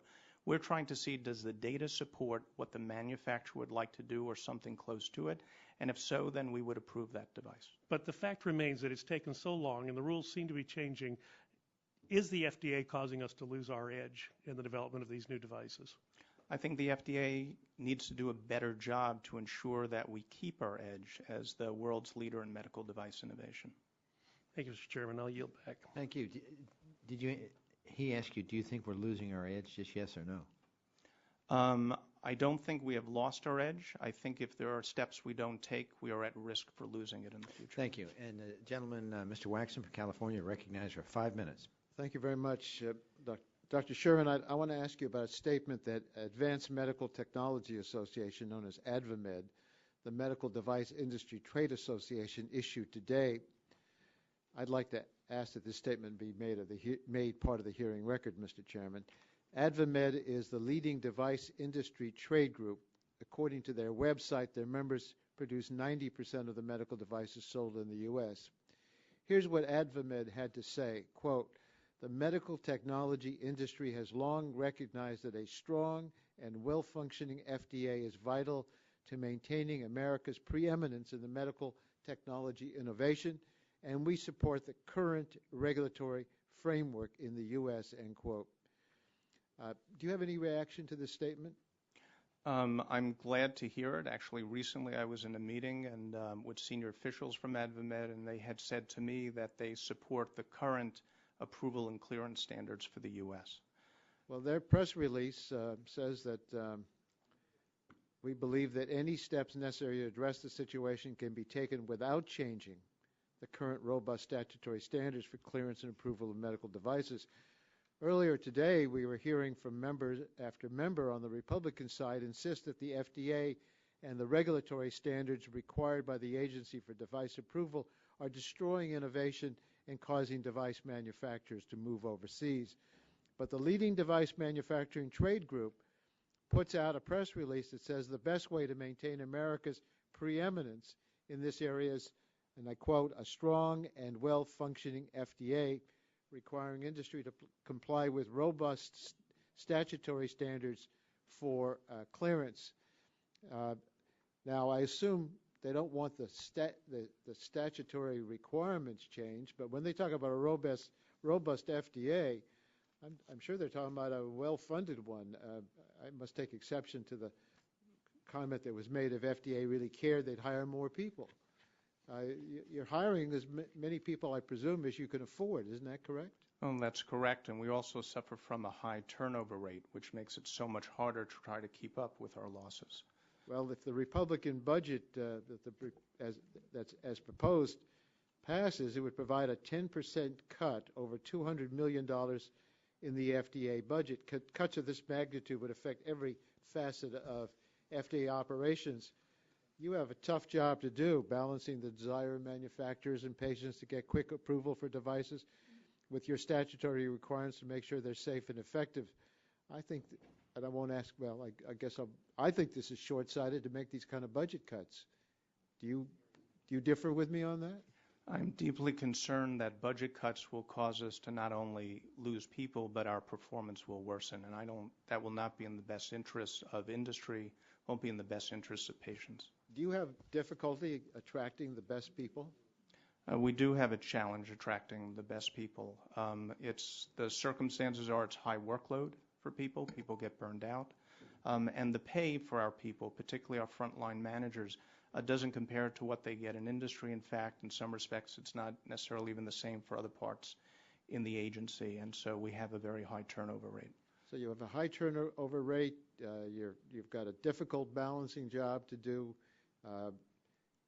You recognize other internal problems that you're trying to deal with in the medical device area in terms of I'll say it, culture or inability to move as quickly as we would hope they would, and you're trying to address those issues. I am, and in fact, these same problems were seen in the drug program 10 years ago. Same thing in PDUFA, where they had high turnover rate, there were concerns about slow review times, and the drug program was able to get on top of it. I think people may have heard Dr. Woodcock the other week testify, talk about how now they are so much faster than Europe. And there was a Health Affairs article out about it recently, and what made it is they had to make some internal changes, but ultimately the drug industry got behind the program. They provided additional funding, and that program took off. In fact, right now, the drug program, and I'm not saying it should be the same size, but it's 3 times the size of the device program. They have 5 times as many medical officers. They get 10 times the amount in user fees. And in fact, 60% of their larger program is supported by user fees, whereas 20% of my smaller program is supported by user fees. And that ultimately made a big difference in being successful.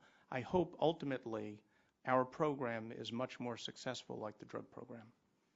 Well, we hope so too, and I hope this hearing will lead to a very constructive approach by a Congress that has not very well performed so far this year. We've done practically nothing. We may not even raise the debt ceiling and allow our economy to go over the cliff, and we're telling you how to run an agency. But I hope as we do our job and improve in our job performance that we can help you, not cause more problems for you. I see my time has expired, and I yield back, Mr. Chairman. Gentleman's time has expired. The gentleman from Nebraska is recognized for 5 minutes. Thank you, Dr. Shern. And I appreciate that you have outlined some of the areas that you have identified as needing improvement. So I appreciate that you're willing to do that. Lisa Jackson is much more fun than you are, frankly, up here. At least she fights with us instead of coming and recognizing that there's issues and problems that need fixing. I save it for my wife. We share something. Then, but on money part, let's start with that, and then I want to tag along on what Diane was talking about with some of the artificial pancreas and how we can work through it maybe even faster. But as I understand from a Congressional Research Service report, funding from 2008 to 2010 increased 35% for the medical device review process. So it's gone from, in 2008, $275 million to $368 million. So I find it hard to really grasp that the 2-year period that we're talking about, funding was increased, delays increased, problems occurred, and it's all related to the lack of money. And my question to you is in the 2 years you've served there, there's been an increase of dollars. You've had a turnover. Is the turnover related to pay? Turnover is related to pay and to workload. I will say in terms of the funding we got, and I haven't seen that report to look at percentages, but we did get increased appropriations from Congress. Congress also tells us how that money should be used, and that money predominantly was directed towards post-market safety and globalization, some science. We really didn't get the big boost for pre-market review. We did get an increase in user fees, which we focused on pre-market review, and if you're talking about the years 2008 to 2010, the enacted user fees that we can get in 2008 were for my center, $26.6 million, and they went up to $32.8 million in 2010. So between those 2 years, I had about an increase in $6 million in user fees, enacted user fees. And those, while I had been on the job, and recall I came in late 2009, so I'm dealing with money coming in for 2010, I've tried to direct more money to pre-market review. 2011 was a bit of a challenge because as you know, I understand the challenges you all go through. Budget. But that's right. We did pass a budget, didn't we? It's the Senate that hasn't. Sorry, my wit was lost there for some reason. Let me get to the low glucose suspend systems and artificial pancreas. Do you know how long those have been before the FDA, the medical devices, for approval? Well, there is no true artificial pancreas. No one has developed it. There's nothing commercial. The low glucose suspend, the company has come to us, I believe, and this is my understanding from my staff, but I believe it's just been in the past year, and we've been working with them to get up to do the studies they need, and ultimately, hopefully, if things turn out right, then approve it and have it on the market. And the process, it's been there for a year. What information is required? So at this stage? So this stage is to show it's safe and effective. The device is available in other countries, but from what we were able to see, and particularly in Europe, it wasn't approved for the low glucose suspend. It has that as a feature, but it's not in its indications for use. And then we asked, did you do any of the prospective clinical studies to show that that feature works? And they hadn't. They didn't need to do that for Europe. So that's what we're asking for here in the U.S. All right, so and I'd like to see such a device out there. And I will tell you, the head of my artificial pancreas group, he's a type 1 diabetic. He has said to me, if we had something out there that worked, that was safe and effective, he'd use it. only in my last 30 seconds, what do we need to do to get this done? What you've got the JDRF out here, others that are listening. What's necessary right now? So right now, we need to get the next guidance out there. We need to finalize the one we put out on glucose suspend. We need to get the next one out on artificial pancreas. That will be out on December 1. I mean, in the best of all possible worlds, I'd be able to beef up and have a stronger staff to focus on this. We deal with so many disease disciplines, in fact, that we don't have enough of the people to do all of that work. And I will tell you, in the case of this guidance we just put out, I actually pulled endocrinologists from my other centers and asked them, would you be willing to give up your time on reviewing drugs and biologics to help us out on this, just so we had the capability to get it done as soon as possible. All right, my time's up. Gentleman, time expired. The gentleman from Michigan, Mr. Dingell, is recognized for 5 minutes. Mr. Chairman, I thank you. Would you please submit us a list of measures you're taking to improve the consistency of the review process? Please. Yes. How many FTEs in your center work on device review? The device review process under our user fee program is 949 FTE as of 2010. In your tenure at the center, have you witnessed a high turnover among the review staff, yes or no? Yes. What is your turnover rate? Would you submit that for the record, please? Yes. Amongst the review staff currently employed by FDA, what is their average tenure in that position? Please submit that to the record. Yes. Now, as I'm sure you are well aware, the House recently passed H.R. 2112, the fiscal year 12 Agriculture Appropriations Bill, which would cut the FDA budget by roughly 11%, or $285 million. Please submit for the record what is the result of that on your efforts to improve the handling of new permits for the devices that we're talking about today. Would you do that, please? Yes. Now, if the proposed cut to the FDA budget included in H.R. 2112 is enacted, will FDA have to lay off employees? Yes or no? Yes, there is a likelihood we may have to lay off employees. How many will have to be laid off? Will you submit that for the record, please? Yes. I want that. I don't want it strained through OMB. I want that delivered to this committee. Now, will the proposed cut jeopardize the number of review staff that FDA is able to employ at the center? Yes or no? Yes. By what order of magnitude? Submit that for the record, please. Yes. Will the proposed cut have a detrimental impact on any efforts to improve reviewer training at the center? Yes. Yes. Or no? Now, I would note that one of the complaints that my office consistently receives is that medical device approval process has a certain inconsistency from reviewers at the Center for Devices and Radiological Health.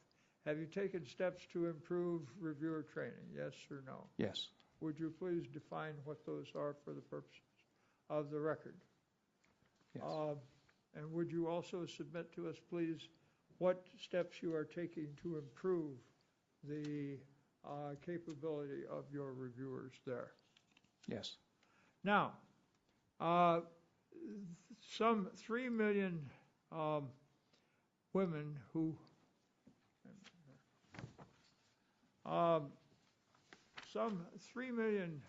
there are some areas of improvement in the current medical device approval process. But I would ask my colleague here, does anybody remember the Dalkin Shield? Anybody around here? Well, 3 million American women used that device. They were assured it was safe in the early 1970s. yet the result was widespread cases of pelvic inflammatory disease, spontaneous abortions, ectopic pregnancies, and infertility. I was here then when this committee created a medical device law in 1976 at the urging of my good friend, now deceased President Ford, a Republican. So, is there anybody around here who wants to return to what President Ford called the horse and buggy days of device regulation? Do you want to do that? No. All right. Now, I want to remind everybody here that, first of all, we face huge risks. We talked earlier about pharmaceuticals that kill people and cause children to be born with flippers. But I'd like to have you tell us what you have found to be your experience with the money that you have gotten in terms of having your staff financed in good part by the funding of your agreements with industry for paying for the cost of that. Would you submit that for the record, please? Yes. And I would ask you to just tell us yes or no. Are you more able to provide the services that you need to do now that you have that particular program? Yes. And of course, that's true in the case of pharmaceuticals, is it not? Yes. Mr. Chairman, I thank you. Thank you, Mr. Dingle. Mr. Bilbray, you're recognized for 5 minutes. Doctor, the gentleman from California was pointing out that you could be facing a 10% cut in your budget. Are you aware that venture capital in medical research and device research is down almost 40%? That's about 30% more than the reduction of other venture capital in high tech. I don't know the actual figure right now for investment. Would you have any explanation of why those investors who traditionally went to research in medical devices would have such a large reduction in proportion to those who were investing in other high-tech devices that don't relate to medical? What I can say in terms of what I've been told and told by industry or industry reports, it's multifactorial. I mean, one is with the global recession, venture capital investment went down across the board, and the VCs have become more risk averse. They are looking for investing in technologies that are further along in development. At the same time, there are some things on our end. Okay, okay, go ahead. Explain. I was going to say insufficient predictability from FDA is something that can also impact. Because that's a huge gap, 30% between venture capital for an iPhone as opposed to venture capital for a melanoma scanner is a huge gap. And you do say that you think that the regulatory oversight is one of the major, or a major problem that we need to address with that discrepancy. Well, I think having sufficient predictability is an issue we need to address regardless. I mean, when I looked at VC investment, and like I said, it was down. Some of the figures from 2010 showed that devices were still the fourth leading area for investment and had held that way. But I do understand from the VCs, and I do take this seriously, that if we can improve predictability, we can lead to more investment in device technology. Okay, let's talk about a device that was brought up in the testimony today. And there's a lot of people that don't want their devices or their items brought up because they're concerned about it affecting their review process, which I think is a concern in itself, but we're not here to talk about that. We are talking about something that was brought up in the first panel, and that is this remote scanner for melanomas. When we're facing a situation with 3% annual increase on child melanomas, 8,700 people die a year from this, that we have a device that may be practical for a general practitioner to use to detect melanomas that may not be following the regular description.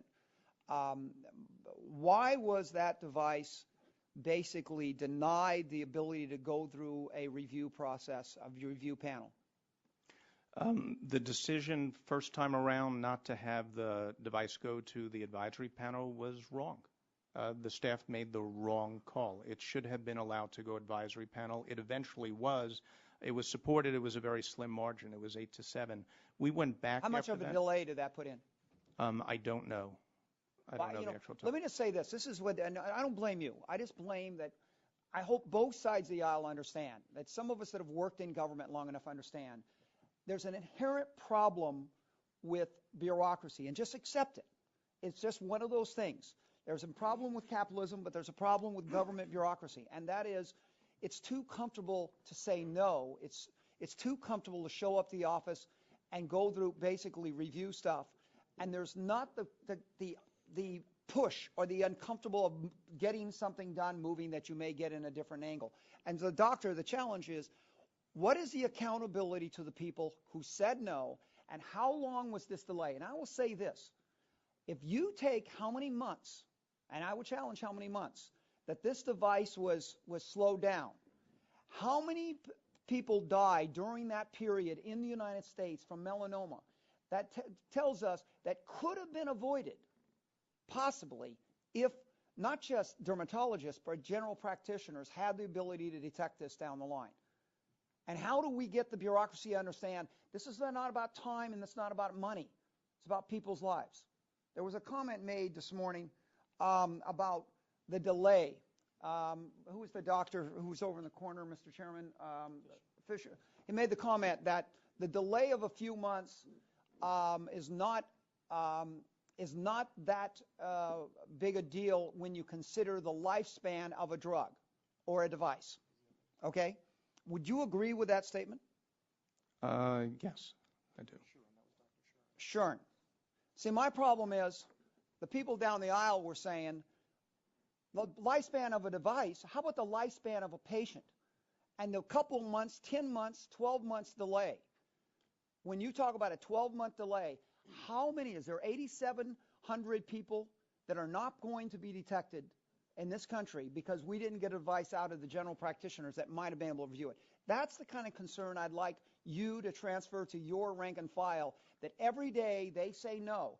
Every day they say, let's study it a little more. That may be the cause of people dying, because there's two ways of killing somebody in medicine: improper triage and denying proper triage. And the people that say no are just as liable, but you don't read about it.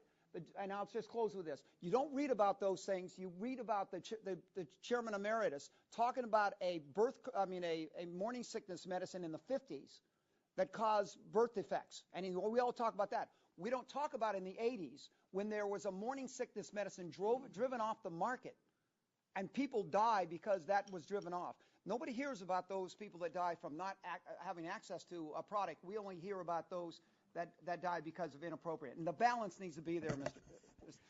Doctor. Yeah, and let me say, first off, for my people, they'll actually get more grief for being taking too long and being too conservative. We're looking at review times, and quite frankly, if things are moving along quickly, there aren't issues. When they're moving slowly, that's when management is coming back and say, we have a problem, and that's when staff get more grief, actually. Thank you. Dr. Green. I just assume. I'm just an old city lawyer. Just Juris Doctorate, the best kind. Oh, right, Mr. Burgess? Doctor.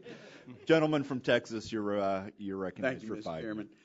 First of all, I want to reiterate and associate myself with the comments of our ranking member on the studies and how important the work on the artificial pancreas is, and that hopefully the time frame that I'm seeing will be met by December, and 245 members of Congress actually urge the agency to consider the draft guidance. So hopefully we will meet those deadlines. Dr. Shuren, I note that in testimony at other hearings on the same topic, you stated that delays in the device reviews and declines in FDA performance are due to poor quality submissions from the medical device industry. While I agree with you that not every submission is created equal, and there's certainly some variation in quality, I find it hard to believe that the dramatic growth we've seen in review times for both PMA devices and 510K devices can be fully explained by the sudden decline of the quality submissions. what other factors explain the dramatic increase in the review times?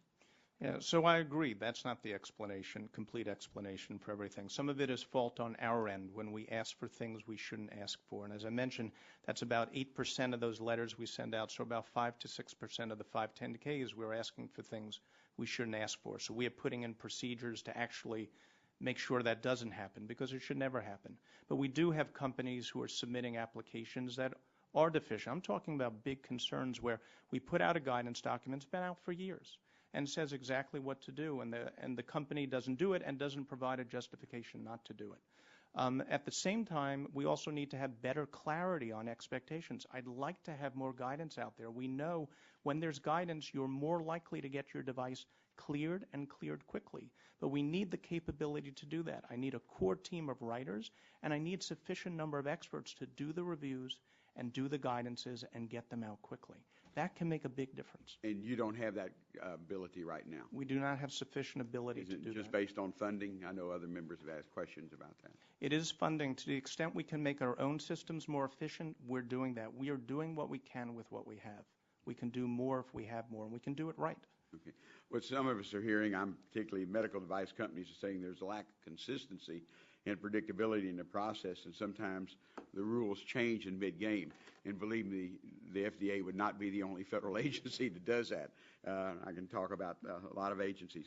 Certainly, it's hard to put a quality submission together, but is that also a problem that sometimes once the submission's made, there's, like you said, there may be requesting information that you don't really need, or do they change it? The rules actually change once somebody submits in. Sometimes the rules change and it's justified. There's a new safety concern, and we go back to the company and say we have new information, and based upon that we need additional information, or based on the company's own data we have found a problem and we send them back. What we're now instituting is when the rules of the road change, and they need to change quickly, where we can't take time to get public comment because of major public health concerns, we're now going to put out a notice to industry to say things are changing, here's why, and get it out quickly, where before companies wouldn't find out until they came in the door with their submission, and they wasted their time and effort when they could have been notified earlier, and we're fixing that now. Okay. I guess just the certainty and consistency, that's what anybody wants. I've heard you say previously that the FDA is meeting its user fee goals for 95% of the submissions. When I looked at the charts from the most recent quarterly update on the medical device performance goals, dated May the 2nd, there was an awful lot more goals than the 5% that were not being met. And I know that the 510K submissions account for about 95% of the device reviews that FDA does each year. But all these red boxes where the FDA is not meeting its user fee goals are concerning to me. I also note that goals aren't being met largely, the PMA goals. In the previous panel, we heard from patients who could not access these breakthrough technologies and had to leave the country to get access. What are you doing right now to rectify that situation, and what steps is the FDA taking to ensure that patients have access to this cutting-edge medical technology? So in addition to the actions I already mentioned about making these systems more predictable, more consistent, and more efficient, the other things we're doing are we need to adjust clinical trials in the U.S. If we can start clinical trials earlier here, we get the technology earlier here, companies then keep the technology with our doctors. So we're going to be putting out a policy soon to actually allow for first in human, the very first time you give it to a patient, to let those studies start earlier than we did in the past, and to allow for the manufacturer to make changes, to innovate and test without necessarily coming back to the FDA. We heard this is a big deal for the VCs. It's a big deal for the companies. We'll be putting out that policy. The other is being very clear about the factors we take into account when we make benefit risk determinations. We have been inconsistent in some cases when we do that. We are for the very first time going to put out what those factors are. We're going to get public comment on it. Things like taking into account a patient's tolerance for risk. Serious disease, patients are going to be willing to tolerate more risk. Serious disease, we may allow for a treatment, particularly if there's not an alternative out there. That guidance will go out. We will require that our reviewers go through those factors. They lay out what the answers are, and they put in the record. I consider that so important that actually I chair that working group personally. Mr. Chairman, thank you. One quick question. I'd like to know that we've heard a lot of comparisons of the European system and ours. If there is a device in Europe that's been approved, even with those 74 or whatever they do, can the FDA access the success or failure of that device in Europe? And do you give any substance to the quality of any studies that come out of those that are actually being used in Europe? Yeah, so we absolutely will use data from Europe or from other countries. We do use that data all the time. In some cases, we have even approved devices that are based predominantly or, to my understanding, completely on data outside the U.S. But it's got to be the data that actually answers the question and of high quality. And one of the challenges with Europe and other countries is they'll let a device on the market without showing it's effective. So they actually never generated the data to show it's effective to meet the U.S. standards, and a lot of those studies are not so robust. In fact, the British Medical Journal, a series of investigative articles, the European Society of Cardiology, a group of European health technology assessment agencies all came out and said that for high-risk devices, you should be more like the U.S. You should show you're effective. You need to have more robust clinical studies like the U.S. You need to be transparent like the U.S. Tell doctors and patients the basis of those decisions and put out more guidance explaining what you need to do. As much as we need to do more guidance, the EU puts out nothing near what we do to clarify what kind of studies you have to perform. Thank you for your patience. Mr. Scalise, you are, or is it Dr. Scalise? I'm not a You're tourist recognized for doctorate 5 or minutes. a medical doctor. I just play a congressman on C-SPAN occasionally here.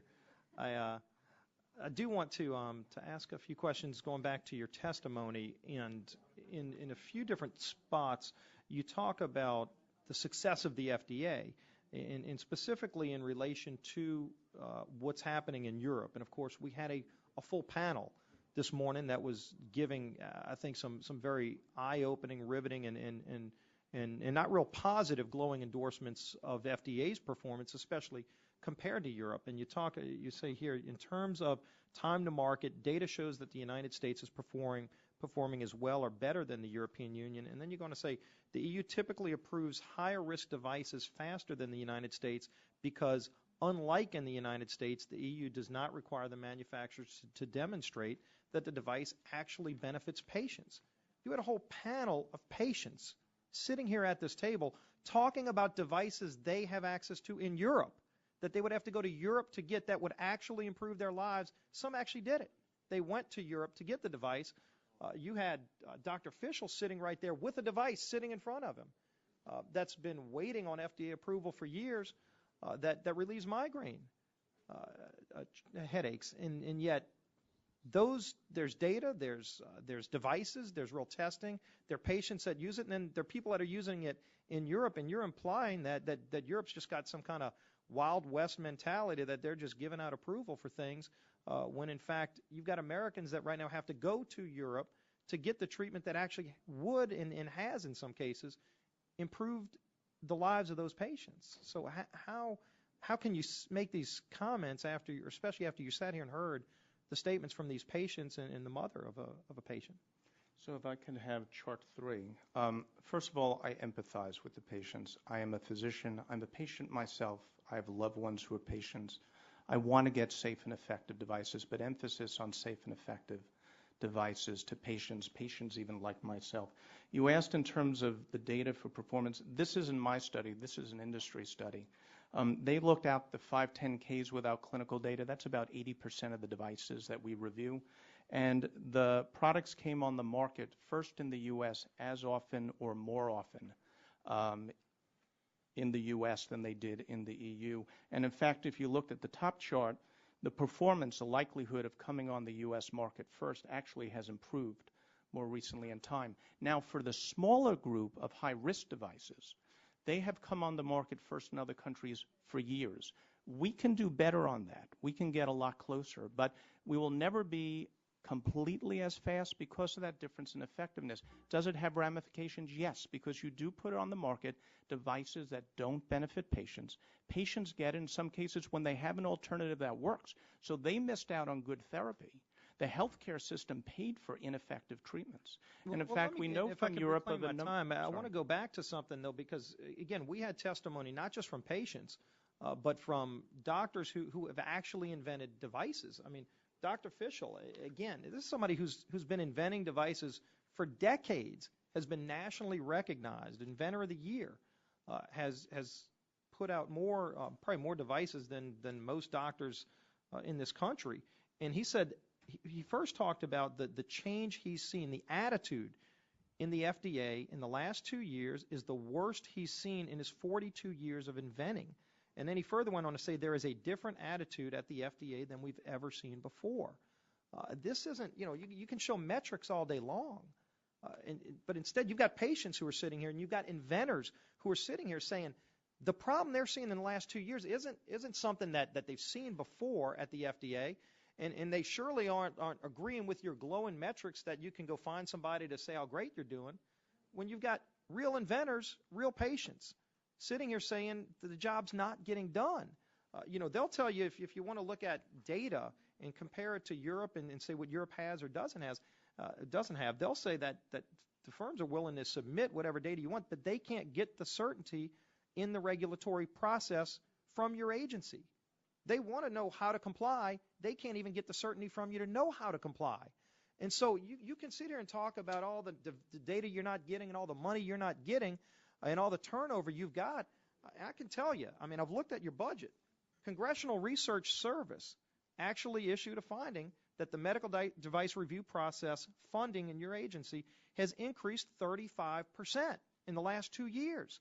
You show me a family out there, as families are cutting back, you got a 35% increase, and you got the nerve to sit here and say you're not getting enough money, and the reason you can't move things fast enough is because y'all have too much turnover. Let me tell you, I've looked at agencies, and especially if you talk to people in the private sector, they'll tell you, if you got turnover problems, that's a management problem.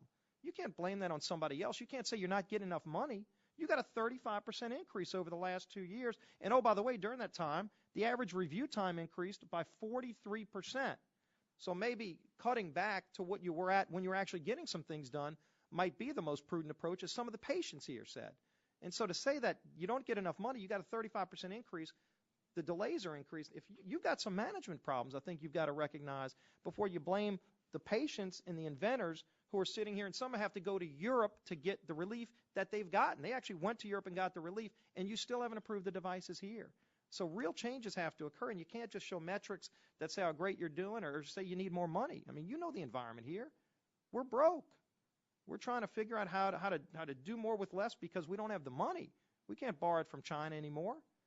And there's got to be real changes, but you can't blame other people either. So Thank you. I'll yield back the balance of my time, whatever that balance is, Mr. Chairman. Dr. Christensen, you're recognized for 5 minutes. Thank you, Mr. Chairman. And Dr. Shuren, thanks for your patience today. Let me help you, at least try to help you answer the question about what's happening with venture capital, because the ranking member earlier reported that Bloomberg News today reported that in the first quarter of this year, venture capital for medical device and equipment makers went up 20%. That was $841 million in 90 deals. So first quarter, it went up. But let me try to ask you a question about some other things that have been discussed today. In this hearing and in previous hearings before the committee, we've heard from a variety of industry sources and supporters of weaker or less rigid regulation about a flawed FDA regulatory process for medical devices. We've heard a lot about two industry-funded studies in particular, one by Dr. Josh McElwar and one by the California Healthcare Institute. These studies were critical of your agency, purporting to show that the FDA process causes undue delay in approvals. We asked leading medical experts to provide us with their views on the methodology of these studies, and we asked FDA to provide the views of the agency. So, Dr. Shuren, first, can you tell us about the FDA's views on the findings of the McElwar and the California Healthcare Institute studies? So we did have concerns about the methodologies that were used. For example, in the McElwar study, he sent out a survey to 1,000 companies. Not to the full industry of that. He got 204 who responded, and then on particular questions trying to compare the U.S. to the EU, and the number of people who could actually have had a device in both might have been 60 to 80. So very underreporting, and in those cases, we know the people who are most dissatisfied, that's who reports. Most of these companies did not have much experience with the FDA. Only 55% brought a 510K through the process, only 32% a PMA. Much of the methodology to compare timeframes was apples to oranges. They didn't look at the same point in time between the EU and the U.S. They compared a first communication with the U.S., which could occur before you even do a clinical study, where in the EU your first communication may be before you actually submit the application. And therefore, I could reduce those times dramatically if I didn't meet with companies and just say, give me the submission, and our times would dramatically improve. In fact, the best way to compare is if we had the data from the EU and comparable times for reviews, and in fact, it doesn't exist because the EU doesn't keep it and doesn't report it. Thanks. Well, your views are really similar to the views of the outside experts that are described in the supplemental memo that was shared today. These experts also identified a variety of problems. One reviewer concluded that there were so many flaws in design and execution that the author's conclusions are rendered essentially meaningless. Another reviewer concluded that the CHI study reflects little or no understanding of the complexity of medical devices. All reviewers indicated that these studies would not stand up to a basic scientific peer review. So, Dr. Shuren, would you agree that these industry studies are so flawed that they should not be used as a basis to justify radical change to the FDA device safety standards? I would not be using them in terms of the actual numbers and data behind them. And that's why we tried to actually go and pull what the real numbers look like. On the flip side, in some of the studies that have come out, they raise what concerns are, and some of the problems that are raised, like high turnover rate, insufficient guidance, those are issues that we agree need to be addressed. That's why we're taking the steps that we're taking. But we shouldn't base decisions based on flawed data. That doesn't serve anyone well. We agree. Mr. Chairman, we have important decisions to make on this committee as we work towards reauthorizing the Medical Device User Fee Act, and we can't really afford to base these decisions on fatally flawed and biased studies. If I may just say quickly, by the way, that chart is from one of the flawed studies, and I put it up because, you know, if you put it out there, it's out there. It's not my data, but even industry in their own study reported what comparisons between the U.S. and the EU. So just so that's on the record. I'm just curious. I understand that the Europe might be forming some kind of a unified committee to more standardize their review of their medical devices and probably medication. Do you know anything about that and how close they are? And might that not make a difference in how FDA might accept some of the data? Ultimately, I don't know what the EU will decide. We should find out in 2012. But they've been going through a whole process to review their own system because of complaints that were made about not uniform, inconsistent, not providing adequate patient protections. In fact, the clinical director for the UK counterpart to my agency just last year said, I'm appalled at how many devices are brought to market with a lack of appropriate clinical data. The fact that much more clinical data and evaluation is needed, and the notified bodies, those over 70 private companies, do not know how to adequately assess or challenge clinical data or tell those companies relying on equivalence that they actually need to do a clinical investigation. These are commercial organizations, many of whom are reluctant to challenge because they fear losing their clients and for the survival, and these are one of the things leading to that review in the EU and maybe potentially changes over there, and that's the call you heard from the European Society of Cardiology, from the British Medical Journal, to actually, in some respects, make some things more like the U.S. Thank you. Thank you, Mr. Chairman. The gentleman from Virginia, Mr. Griffin, is recognized for 5 minutes. Thank you, Mr. Chairman. I was pleased to hear you talk about tolerance for risk, and if you've got a high-risk patient, they're more willing to take, a patient who's got a serious illness, willing to take some risk. I'm wondering if the reverse is true in relationship to the treatment, and it sounds like it isn't, because I heard you talk about the European, and some of the doctors said on high-risk devices they wished it was more like the American system. But I'm thinking about low-risk devices. I'm thinking about Ms. Sagan's testimony when I say this, because, as long as there's a caveat or a statement that says, this hasn't been through 50 years of marketing or testing on humans, her daughter would be in a much better shape to have something that would shut off the insulin pump, and the daughter would know and her mom would know that, even if it doesn't work, it's better than what they've got right now. Even if it doesn't work 100%, it's better than what they have right now. And every human being is different. And I would point that out to you because we had testimony from the other lady that she had the migraine fix for her 5 years ago, if I remember correctly. I may be off on the number of years, but years ago, because she was part of a trial. And for 9 months, she served a normal life. And it sounds like, in listening to that testimony this morning, that that was a fairly low-risk medical device that could have been brought to bear. And everything isn't going to work for everybody. And having, a huge study that says it's effective for 99% of the population isn't always going to be the way to go. I did a little data search, on accidents in ambulances, and I'm not going to ambush you with it, but I'll just tell you about it. Because if you take the theory that I was hearing this morning that, we have a certain number of deaths, we had 300 deaths in an 11-year period in automobile accidents while people were in ambulances. We had 24 deaths in a single year with medevac. Well, if you took that and applied it to what the FDA has been doing, from what I heard in testimony today, that means you wouldn't allow the medevacs or the ambulances to be out there because, notwithstanding the fact that it might help thousands of people, some people died. And I understand that you have to be careful, but you got to take that into account. And so I would have to say to you that, you might want to look at a risk versus benefit analysis. And if the risk is low and the benefit might be great, get that thing out there quicker. Because, we heard testimony from people who are suffering who could really use some help. And I understand, look, if you're putting something inside somebody's body that's going to be there for hopefully 20 years, that's a different situation. I understand what the Europeans are saying about high-risk devices.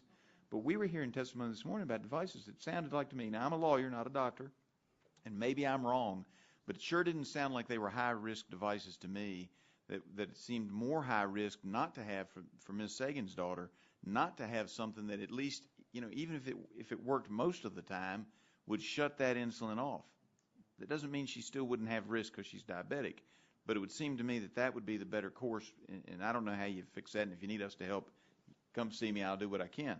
That being said, I would also say in regard to venture capital that Chris Coburn, the head of the Cleveland Clinic Innovation, stated last week, raising capital is harder given the current economy, and healthcare reform creates a lot of unknowns. Raising capital is harder.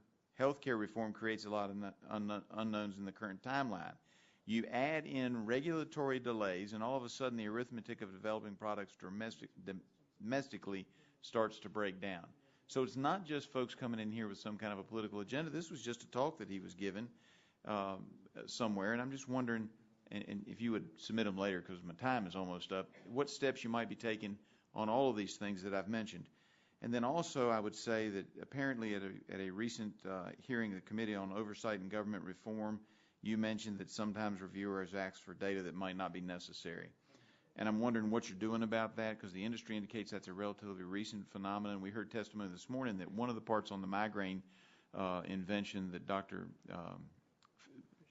Fischel, thank you, was talking about, he said he had a plastic valve he showed us, and he said, and this is already used in all kinds of different devices, but now I've got to show them it works again, even though it's already been approved in other devices, just that valve. And I'm just wondering what steps you're taking to correct that. Where would people have gotten the idea that asking questions like that are acceptable? And do you have a process in your industry, if you've got different teams looking at different things, to say, well, wait a minute, Team A already approved this valve and looks like it's pretty good. So I would ask you to submit those to us for the record, and so that I can review those as well. And I know I fired a lot at you, and I've only got 19 seconds for you to respond, but anything you want, you can say in that I'll time. give you an example of some of the things we're doing to ensure we make the right decision and consistent. So if you're going to, the review team says, we want to ask for a new kind of study for a type of device, across that kind of device, that's being brought to this new Center Science Council. So rather it being made, a decision made low down in the organization, it's coming up to the senior managers and experienced scientists and medical officers to review, to make a call as to whether or not that's right. That allows for looking over the program for consistency, make sure that decision is well informed, because we may turn around and say, we disagree. And those are the kinds of changes we're putting in place, that if you're going to make a change, it's got to be made at the right level in the organization. I still want to give my reviewers flexibility, but when big decisions are being made, I need the right people to be involved in making that call. Thank you, Mr. Chairman. All right, gentlemen's time expired. I think we're going to do a second round, and then you're free to go. So we appreciate your waiting here. Just to be clear, you are citing what appears to us as a flawed study in your test. What you said in your opinion, in your testimony, and on the poster board here. Is that right? Does that make sense to you? Oh, yes, for the California Healthcare Institute. Right. Yeah, I do think there are parts in terms of some of the data they That are provided that I would disagree with in how it's presented.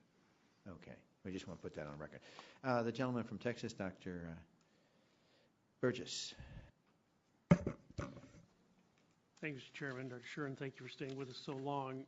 Part of the review of the 510K process, the FDA allocated $1.3 million to the Institute of Medicine to convene a committee to evaluate the 510K's effect on patient safety and innovation. And the IOM committee will have a very influential role, including reviewing 7 of the FDA's most controversial recommendations. Now, in February of this year at a health subcommittee hearing, you seem to have some concern that the IOM committee itself would lack the patient advocates, innovators, and inventors who are familiar with the 510K system. Critical omissions raise questions as to the credibility of the IOM recommendations and why the FDA would pay $1.3 million in taxpayer money for such recommendations. Is that a fair observation? I don't think I had raised concerns about it. I think some of the members were raising concerns in terms of the panel makeup. And what I did try to put out at the time is are not our concerns your concerns? Concerns by the members who some of the members who were on the committee. They should be your concerns if there are concerns. Well, I understand. And what I tried to say too is we contract with the IOM. We don't make a decision in terms of who are on the panels or what they look at. I will tell you, though, that what comes back from them are recommendations. They're not making a decision. They are recommendations. And if they make a recommendation and we are thinking of adopting it and it would have an big impact on industry or others, we will go out and seek public comment first. If it's a recommendation that it all pertains to legislation, that's not our call. Have they made recommendations to the FDA? No, I've not seen anything from the IOM yet. Now, there's a lawyer from the University of Minnesota named Ralph Hall who has concerns that the IOM committee violates the Federal Advisory Committee Act. Are you aware of that opinion from Dr. Hall? Yes. And if that is the case, it would be illegal for you to implement the recommendations of the committee, of the IOM committee that violated the Federal Advisory Committee Act, correct? I think he raised the concern of is the committee fairly balanced? And there are people on that committee who have experience developing 510Ks to come to the agency. There are people with experience dealing with 510Ks within the agency. Did the IOM committee certify that it had complied with Section 15 of the Federal Advisory Committee Act? I don't know if they certified that effect. Well, but you're telling us today that you will not institute any of the IOM committee recommendations until some of these questions are resolved? I will not implement any of the recommendations. If we wanted to adopt, there will be recommendations we may decide we're not going to adopt. But if there are recommendations that would have a big impact on industry or others, we would seek public comment before we would proceed. But why spend $1.3 million to a committee that doesn't have patients and doesn't have anyone with any medical device-related experience, especially innovators? The Institute of Medicine is a well-respected, well-regarded organization that government has turned to, Congress has turned to many times for outside. But shouldn't they have at least one patient representative on those committees? I would direct to the Institute of Medicine in terms of the decisions made. And again, I would direct your attention to the overall legality of whether or not they complied with Section 15 of the Federal Advisory Committee Act. Let me ask you this. There are complaints that the FDA is not communicating with the companies what's needed in a submission. The FDA is not telling companies in advance that, and what will happen is 50 to 75 days later, after the submission, you all will come back with what was needed in the submission. So obviously that upsets and frustrates the companies because of the added time. And I think we heard Mr. Bilbray comment on that fact. What are you doing to ensure that companies are notified in advance about what is needed and then thereby included in the submitted applications? So first I would say there are other occasions where companies know what to do. We've told them what to do, and they don't do it. And I appreciate the fact of hearing that companies will provide us what we need to receive, and I've heard that before. But we have companies that actually don't do that. They don't give us, even in spite of laying out what they need to do. I'll give you a very quick example. Something called a pulse oximeter. It actually, and you know what it is, just for the other members. It's a sensor you can put on your finger to tell you how much oxygen is in blood. We have had guidance since, I believe, 1992. We updated in 2007. It said you need to do a very simple clinical study. It's sort of you use this and you measure it from the blood and see if it's accurate. We recently had a company come in, didn't send us any clinical data. We go back to them, why not? And we ask again, where's the clinical data? We've laid this out for years. We do deal with those circumstances, so it goes back and forth. For the cases where we can provide more clarity, I would like to be able to put out more guidance for industry and to update our guidances more quickly. I would like to have the capacity to go ahead and do that. And I think we would like for you to do that. I would like the assurance that a company comes into you with a novel device and says, what are we going to need to do to comply with your guidelines to get the submission completed in a timely fashion? I'd like to be certain that they are getting that information up front the first time and it doesn't change throughout the submission of that application. Well, one of the things we're doing are what we call pre-submission meetings. If you come in, let's say, before you're going to do a clinical trial or before you submit your application, we're going to be putting out guidance probably by the end of November. Then now, for the first time, it lays out, here are the expectations for a company, what they have to give to us. Here are their expectations of what you can expect to see from the agency, and that includes our putting down what is our advice, and then standing behind it, assuming that device doesn't change in an important way. You change what the use is for, you change the technological characteristics, that may have an issue, but if not, then we should be standing behind it, and that's going to be put out in our guidance later this year. And on your website? Well, the guidance will be out on our website. In fact, it will be out for public comment before we finalize. All the things I'm talking about from guidance all go for public comment. In fact, some of the things we don't normally put out for public comment, we're doing, like that notice to industry letters, which is an internal action. We put out standard operating procedures of what we would do and when. We ask for public comment on it. It's out right now for folks to weigh in. Time of the gentleman's expired. The gentlelady from Colorado is recognized for 5 minutes. Thank you very much, Mr. Chairman. I just want to ask you a couple of follow-up questions, Dr. Shuren.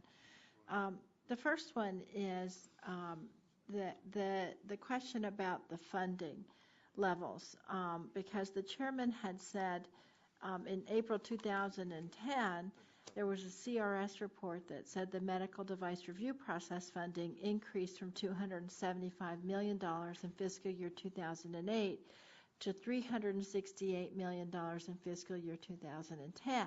But that funding, as I understand it, includes user fees. Is that correct?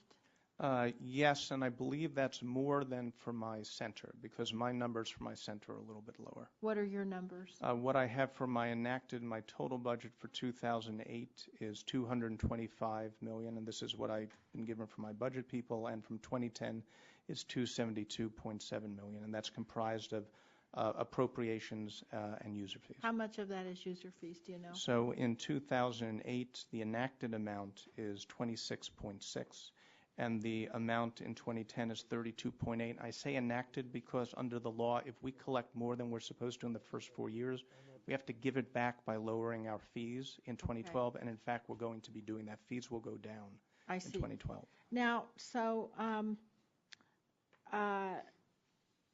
when we enacted the user fees in the MDUFA legislation in 2002, that allowed the funding to increase in better proportion to the cost of the agency. Is that right? That's correct. There was an adjustment factor that if our workload went up, we could increase accordingly.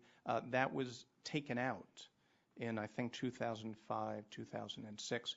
It remains in for the drug program. They can adjust accordingly. We don't have that for devices. Would that be something that would be worth having the larger committee look at when we go towards the reauthorization next year? We should look at how to account for increasing workload. I would like to provide in user fees predictability for industry. I know that's important, but we also need to make sure that if our workload goes up, we get the sufficient resources to meet the workload. Otherwise, we're going to not be able to meet our timeframes. So a lot of the device companies have expressed to me concern that if the user fees are too high, and if we, this is the same thing actually the drug people say, is if they're too high, then that freezes out a lot of innovation and a lot of the kinds of creative devices that we might really want to see. What's your reaction to that?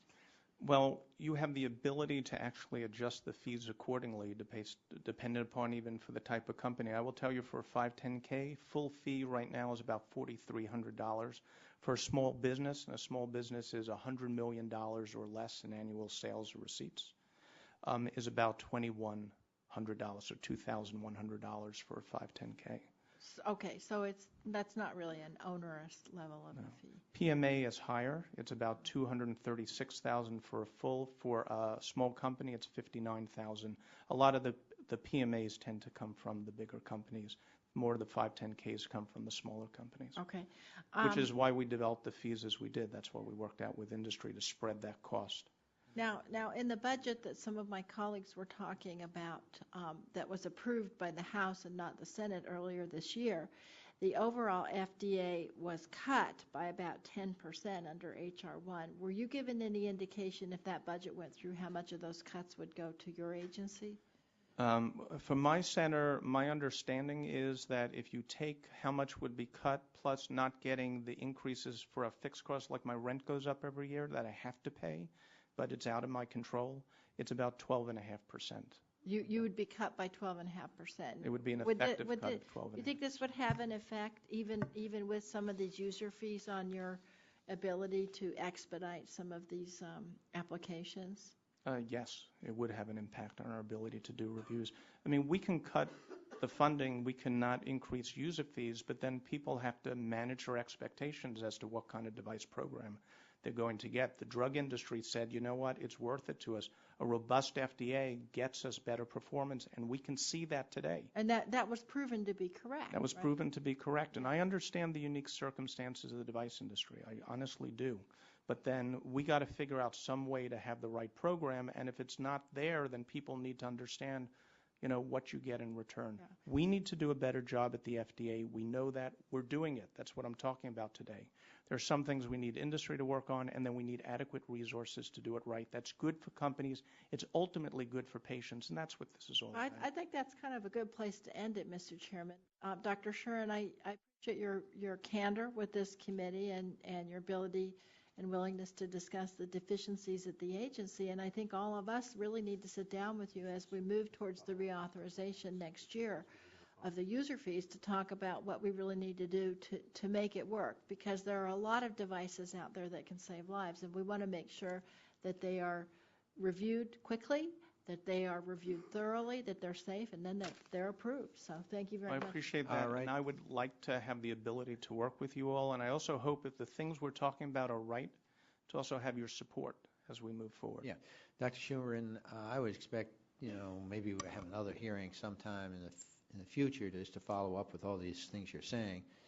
Obviously you mentioned all these things you're doing. I think the turnover rate is something you've got to figure out too, because I think lots of times organizations where you work, turnover rate is low, even though they're not paid a lot of money because of esprit de corps, because of the mission and the patriotism and whatever else leadership's involved. So, well, we actually did an assessment in my center. The esprit de corps is actually off the charts compared to the rest of government. My people are very committed. If that's good or bad. No, well, it's good in the right way. Okay. I will say we had the same problem in the drug program. They had high turnover rate. They were able to cut it, and they've been able to maintain it low, and they did it with targeted retention allowances by having enough staff to do the work, get away from a sweatshop mentality, and have enough managers and project managers to run that program. All the guidances on FDA's website current state of the thinking at FDA staff? If we go to that site, will we find the latest and greatest state of thinking? I would not be surprised if we have guidances that are probably not fully up to date. So it's not your FDA, your website's not up to date. No, the website's up to date as to the current guidance. I will say that, and we do run into cases where our thinking for that kind of device may change, and the guidance hasn't gotten updated in time. Okay. All right. Well, Mr. Chairman, just before we adjourn, some housekeeping.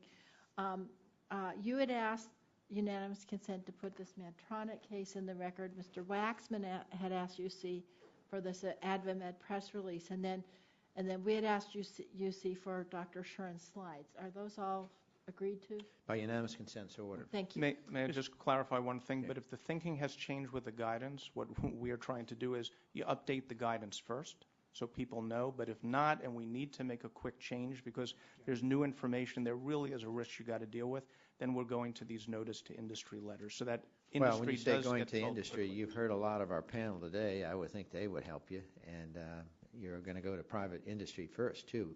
You're going to go there too, right? For feedback on the process, we've already done, it's out for anybody to comment on. Mr. Chairman. Congressman Griffin?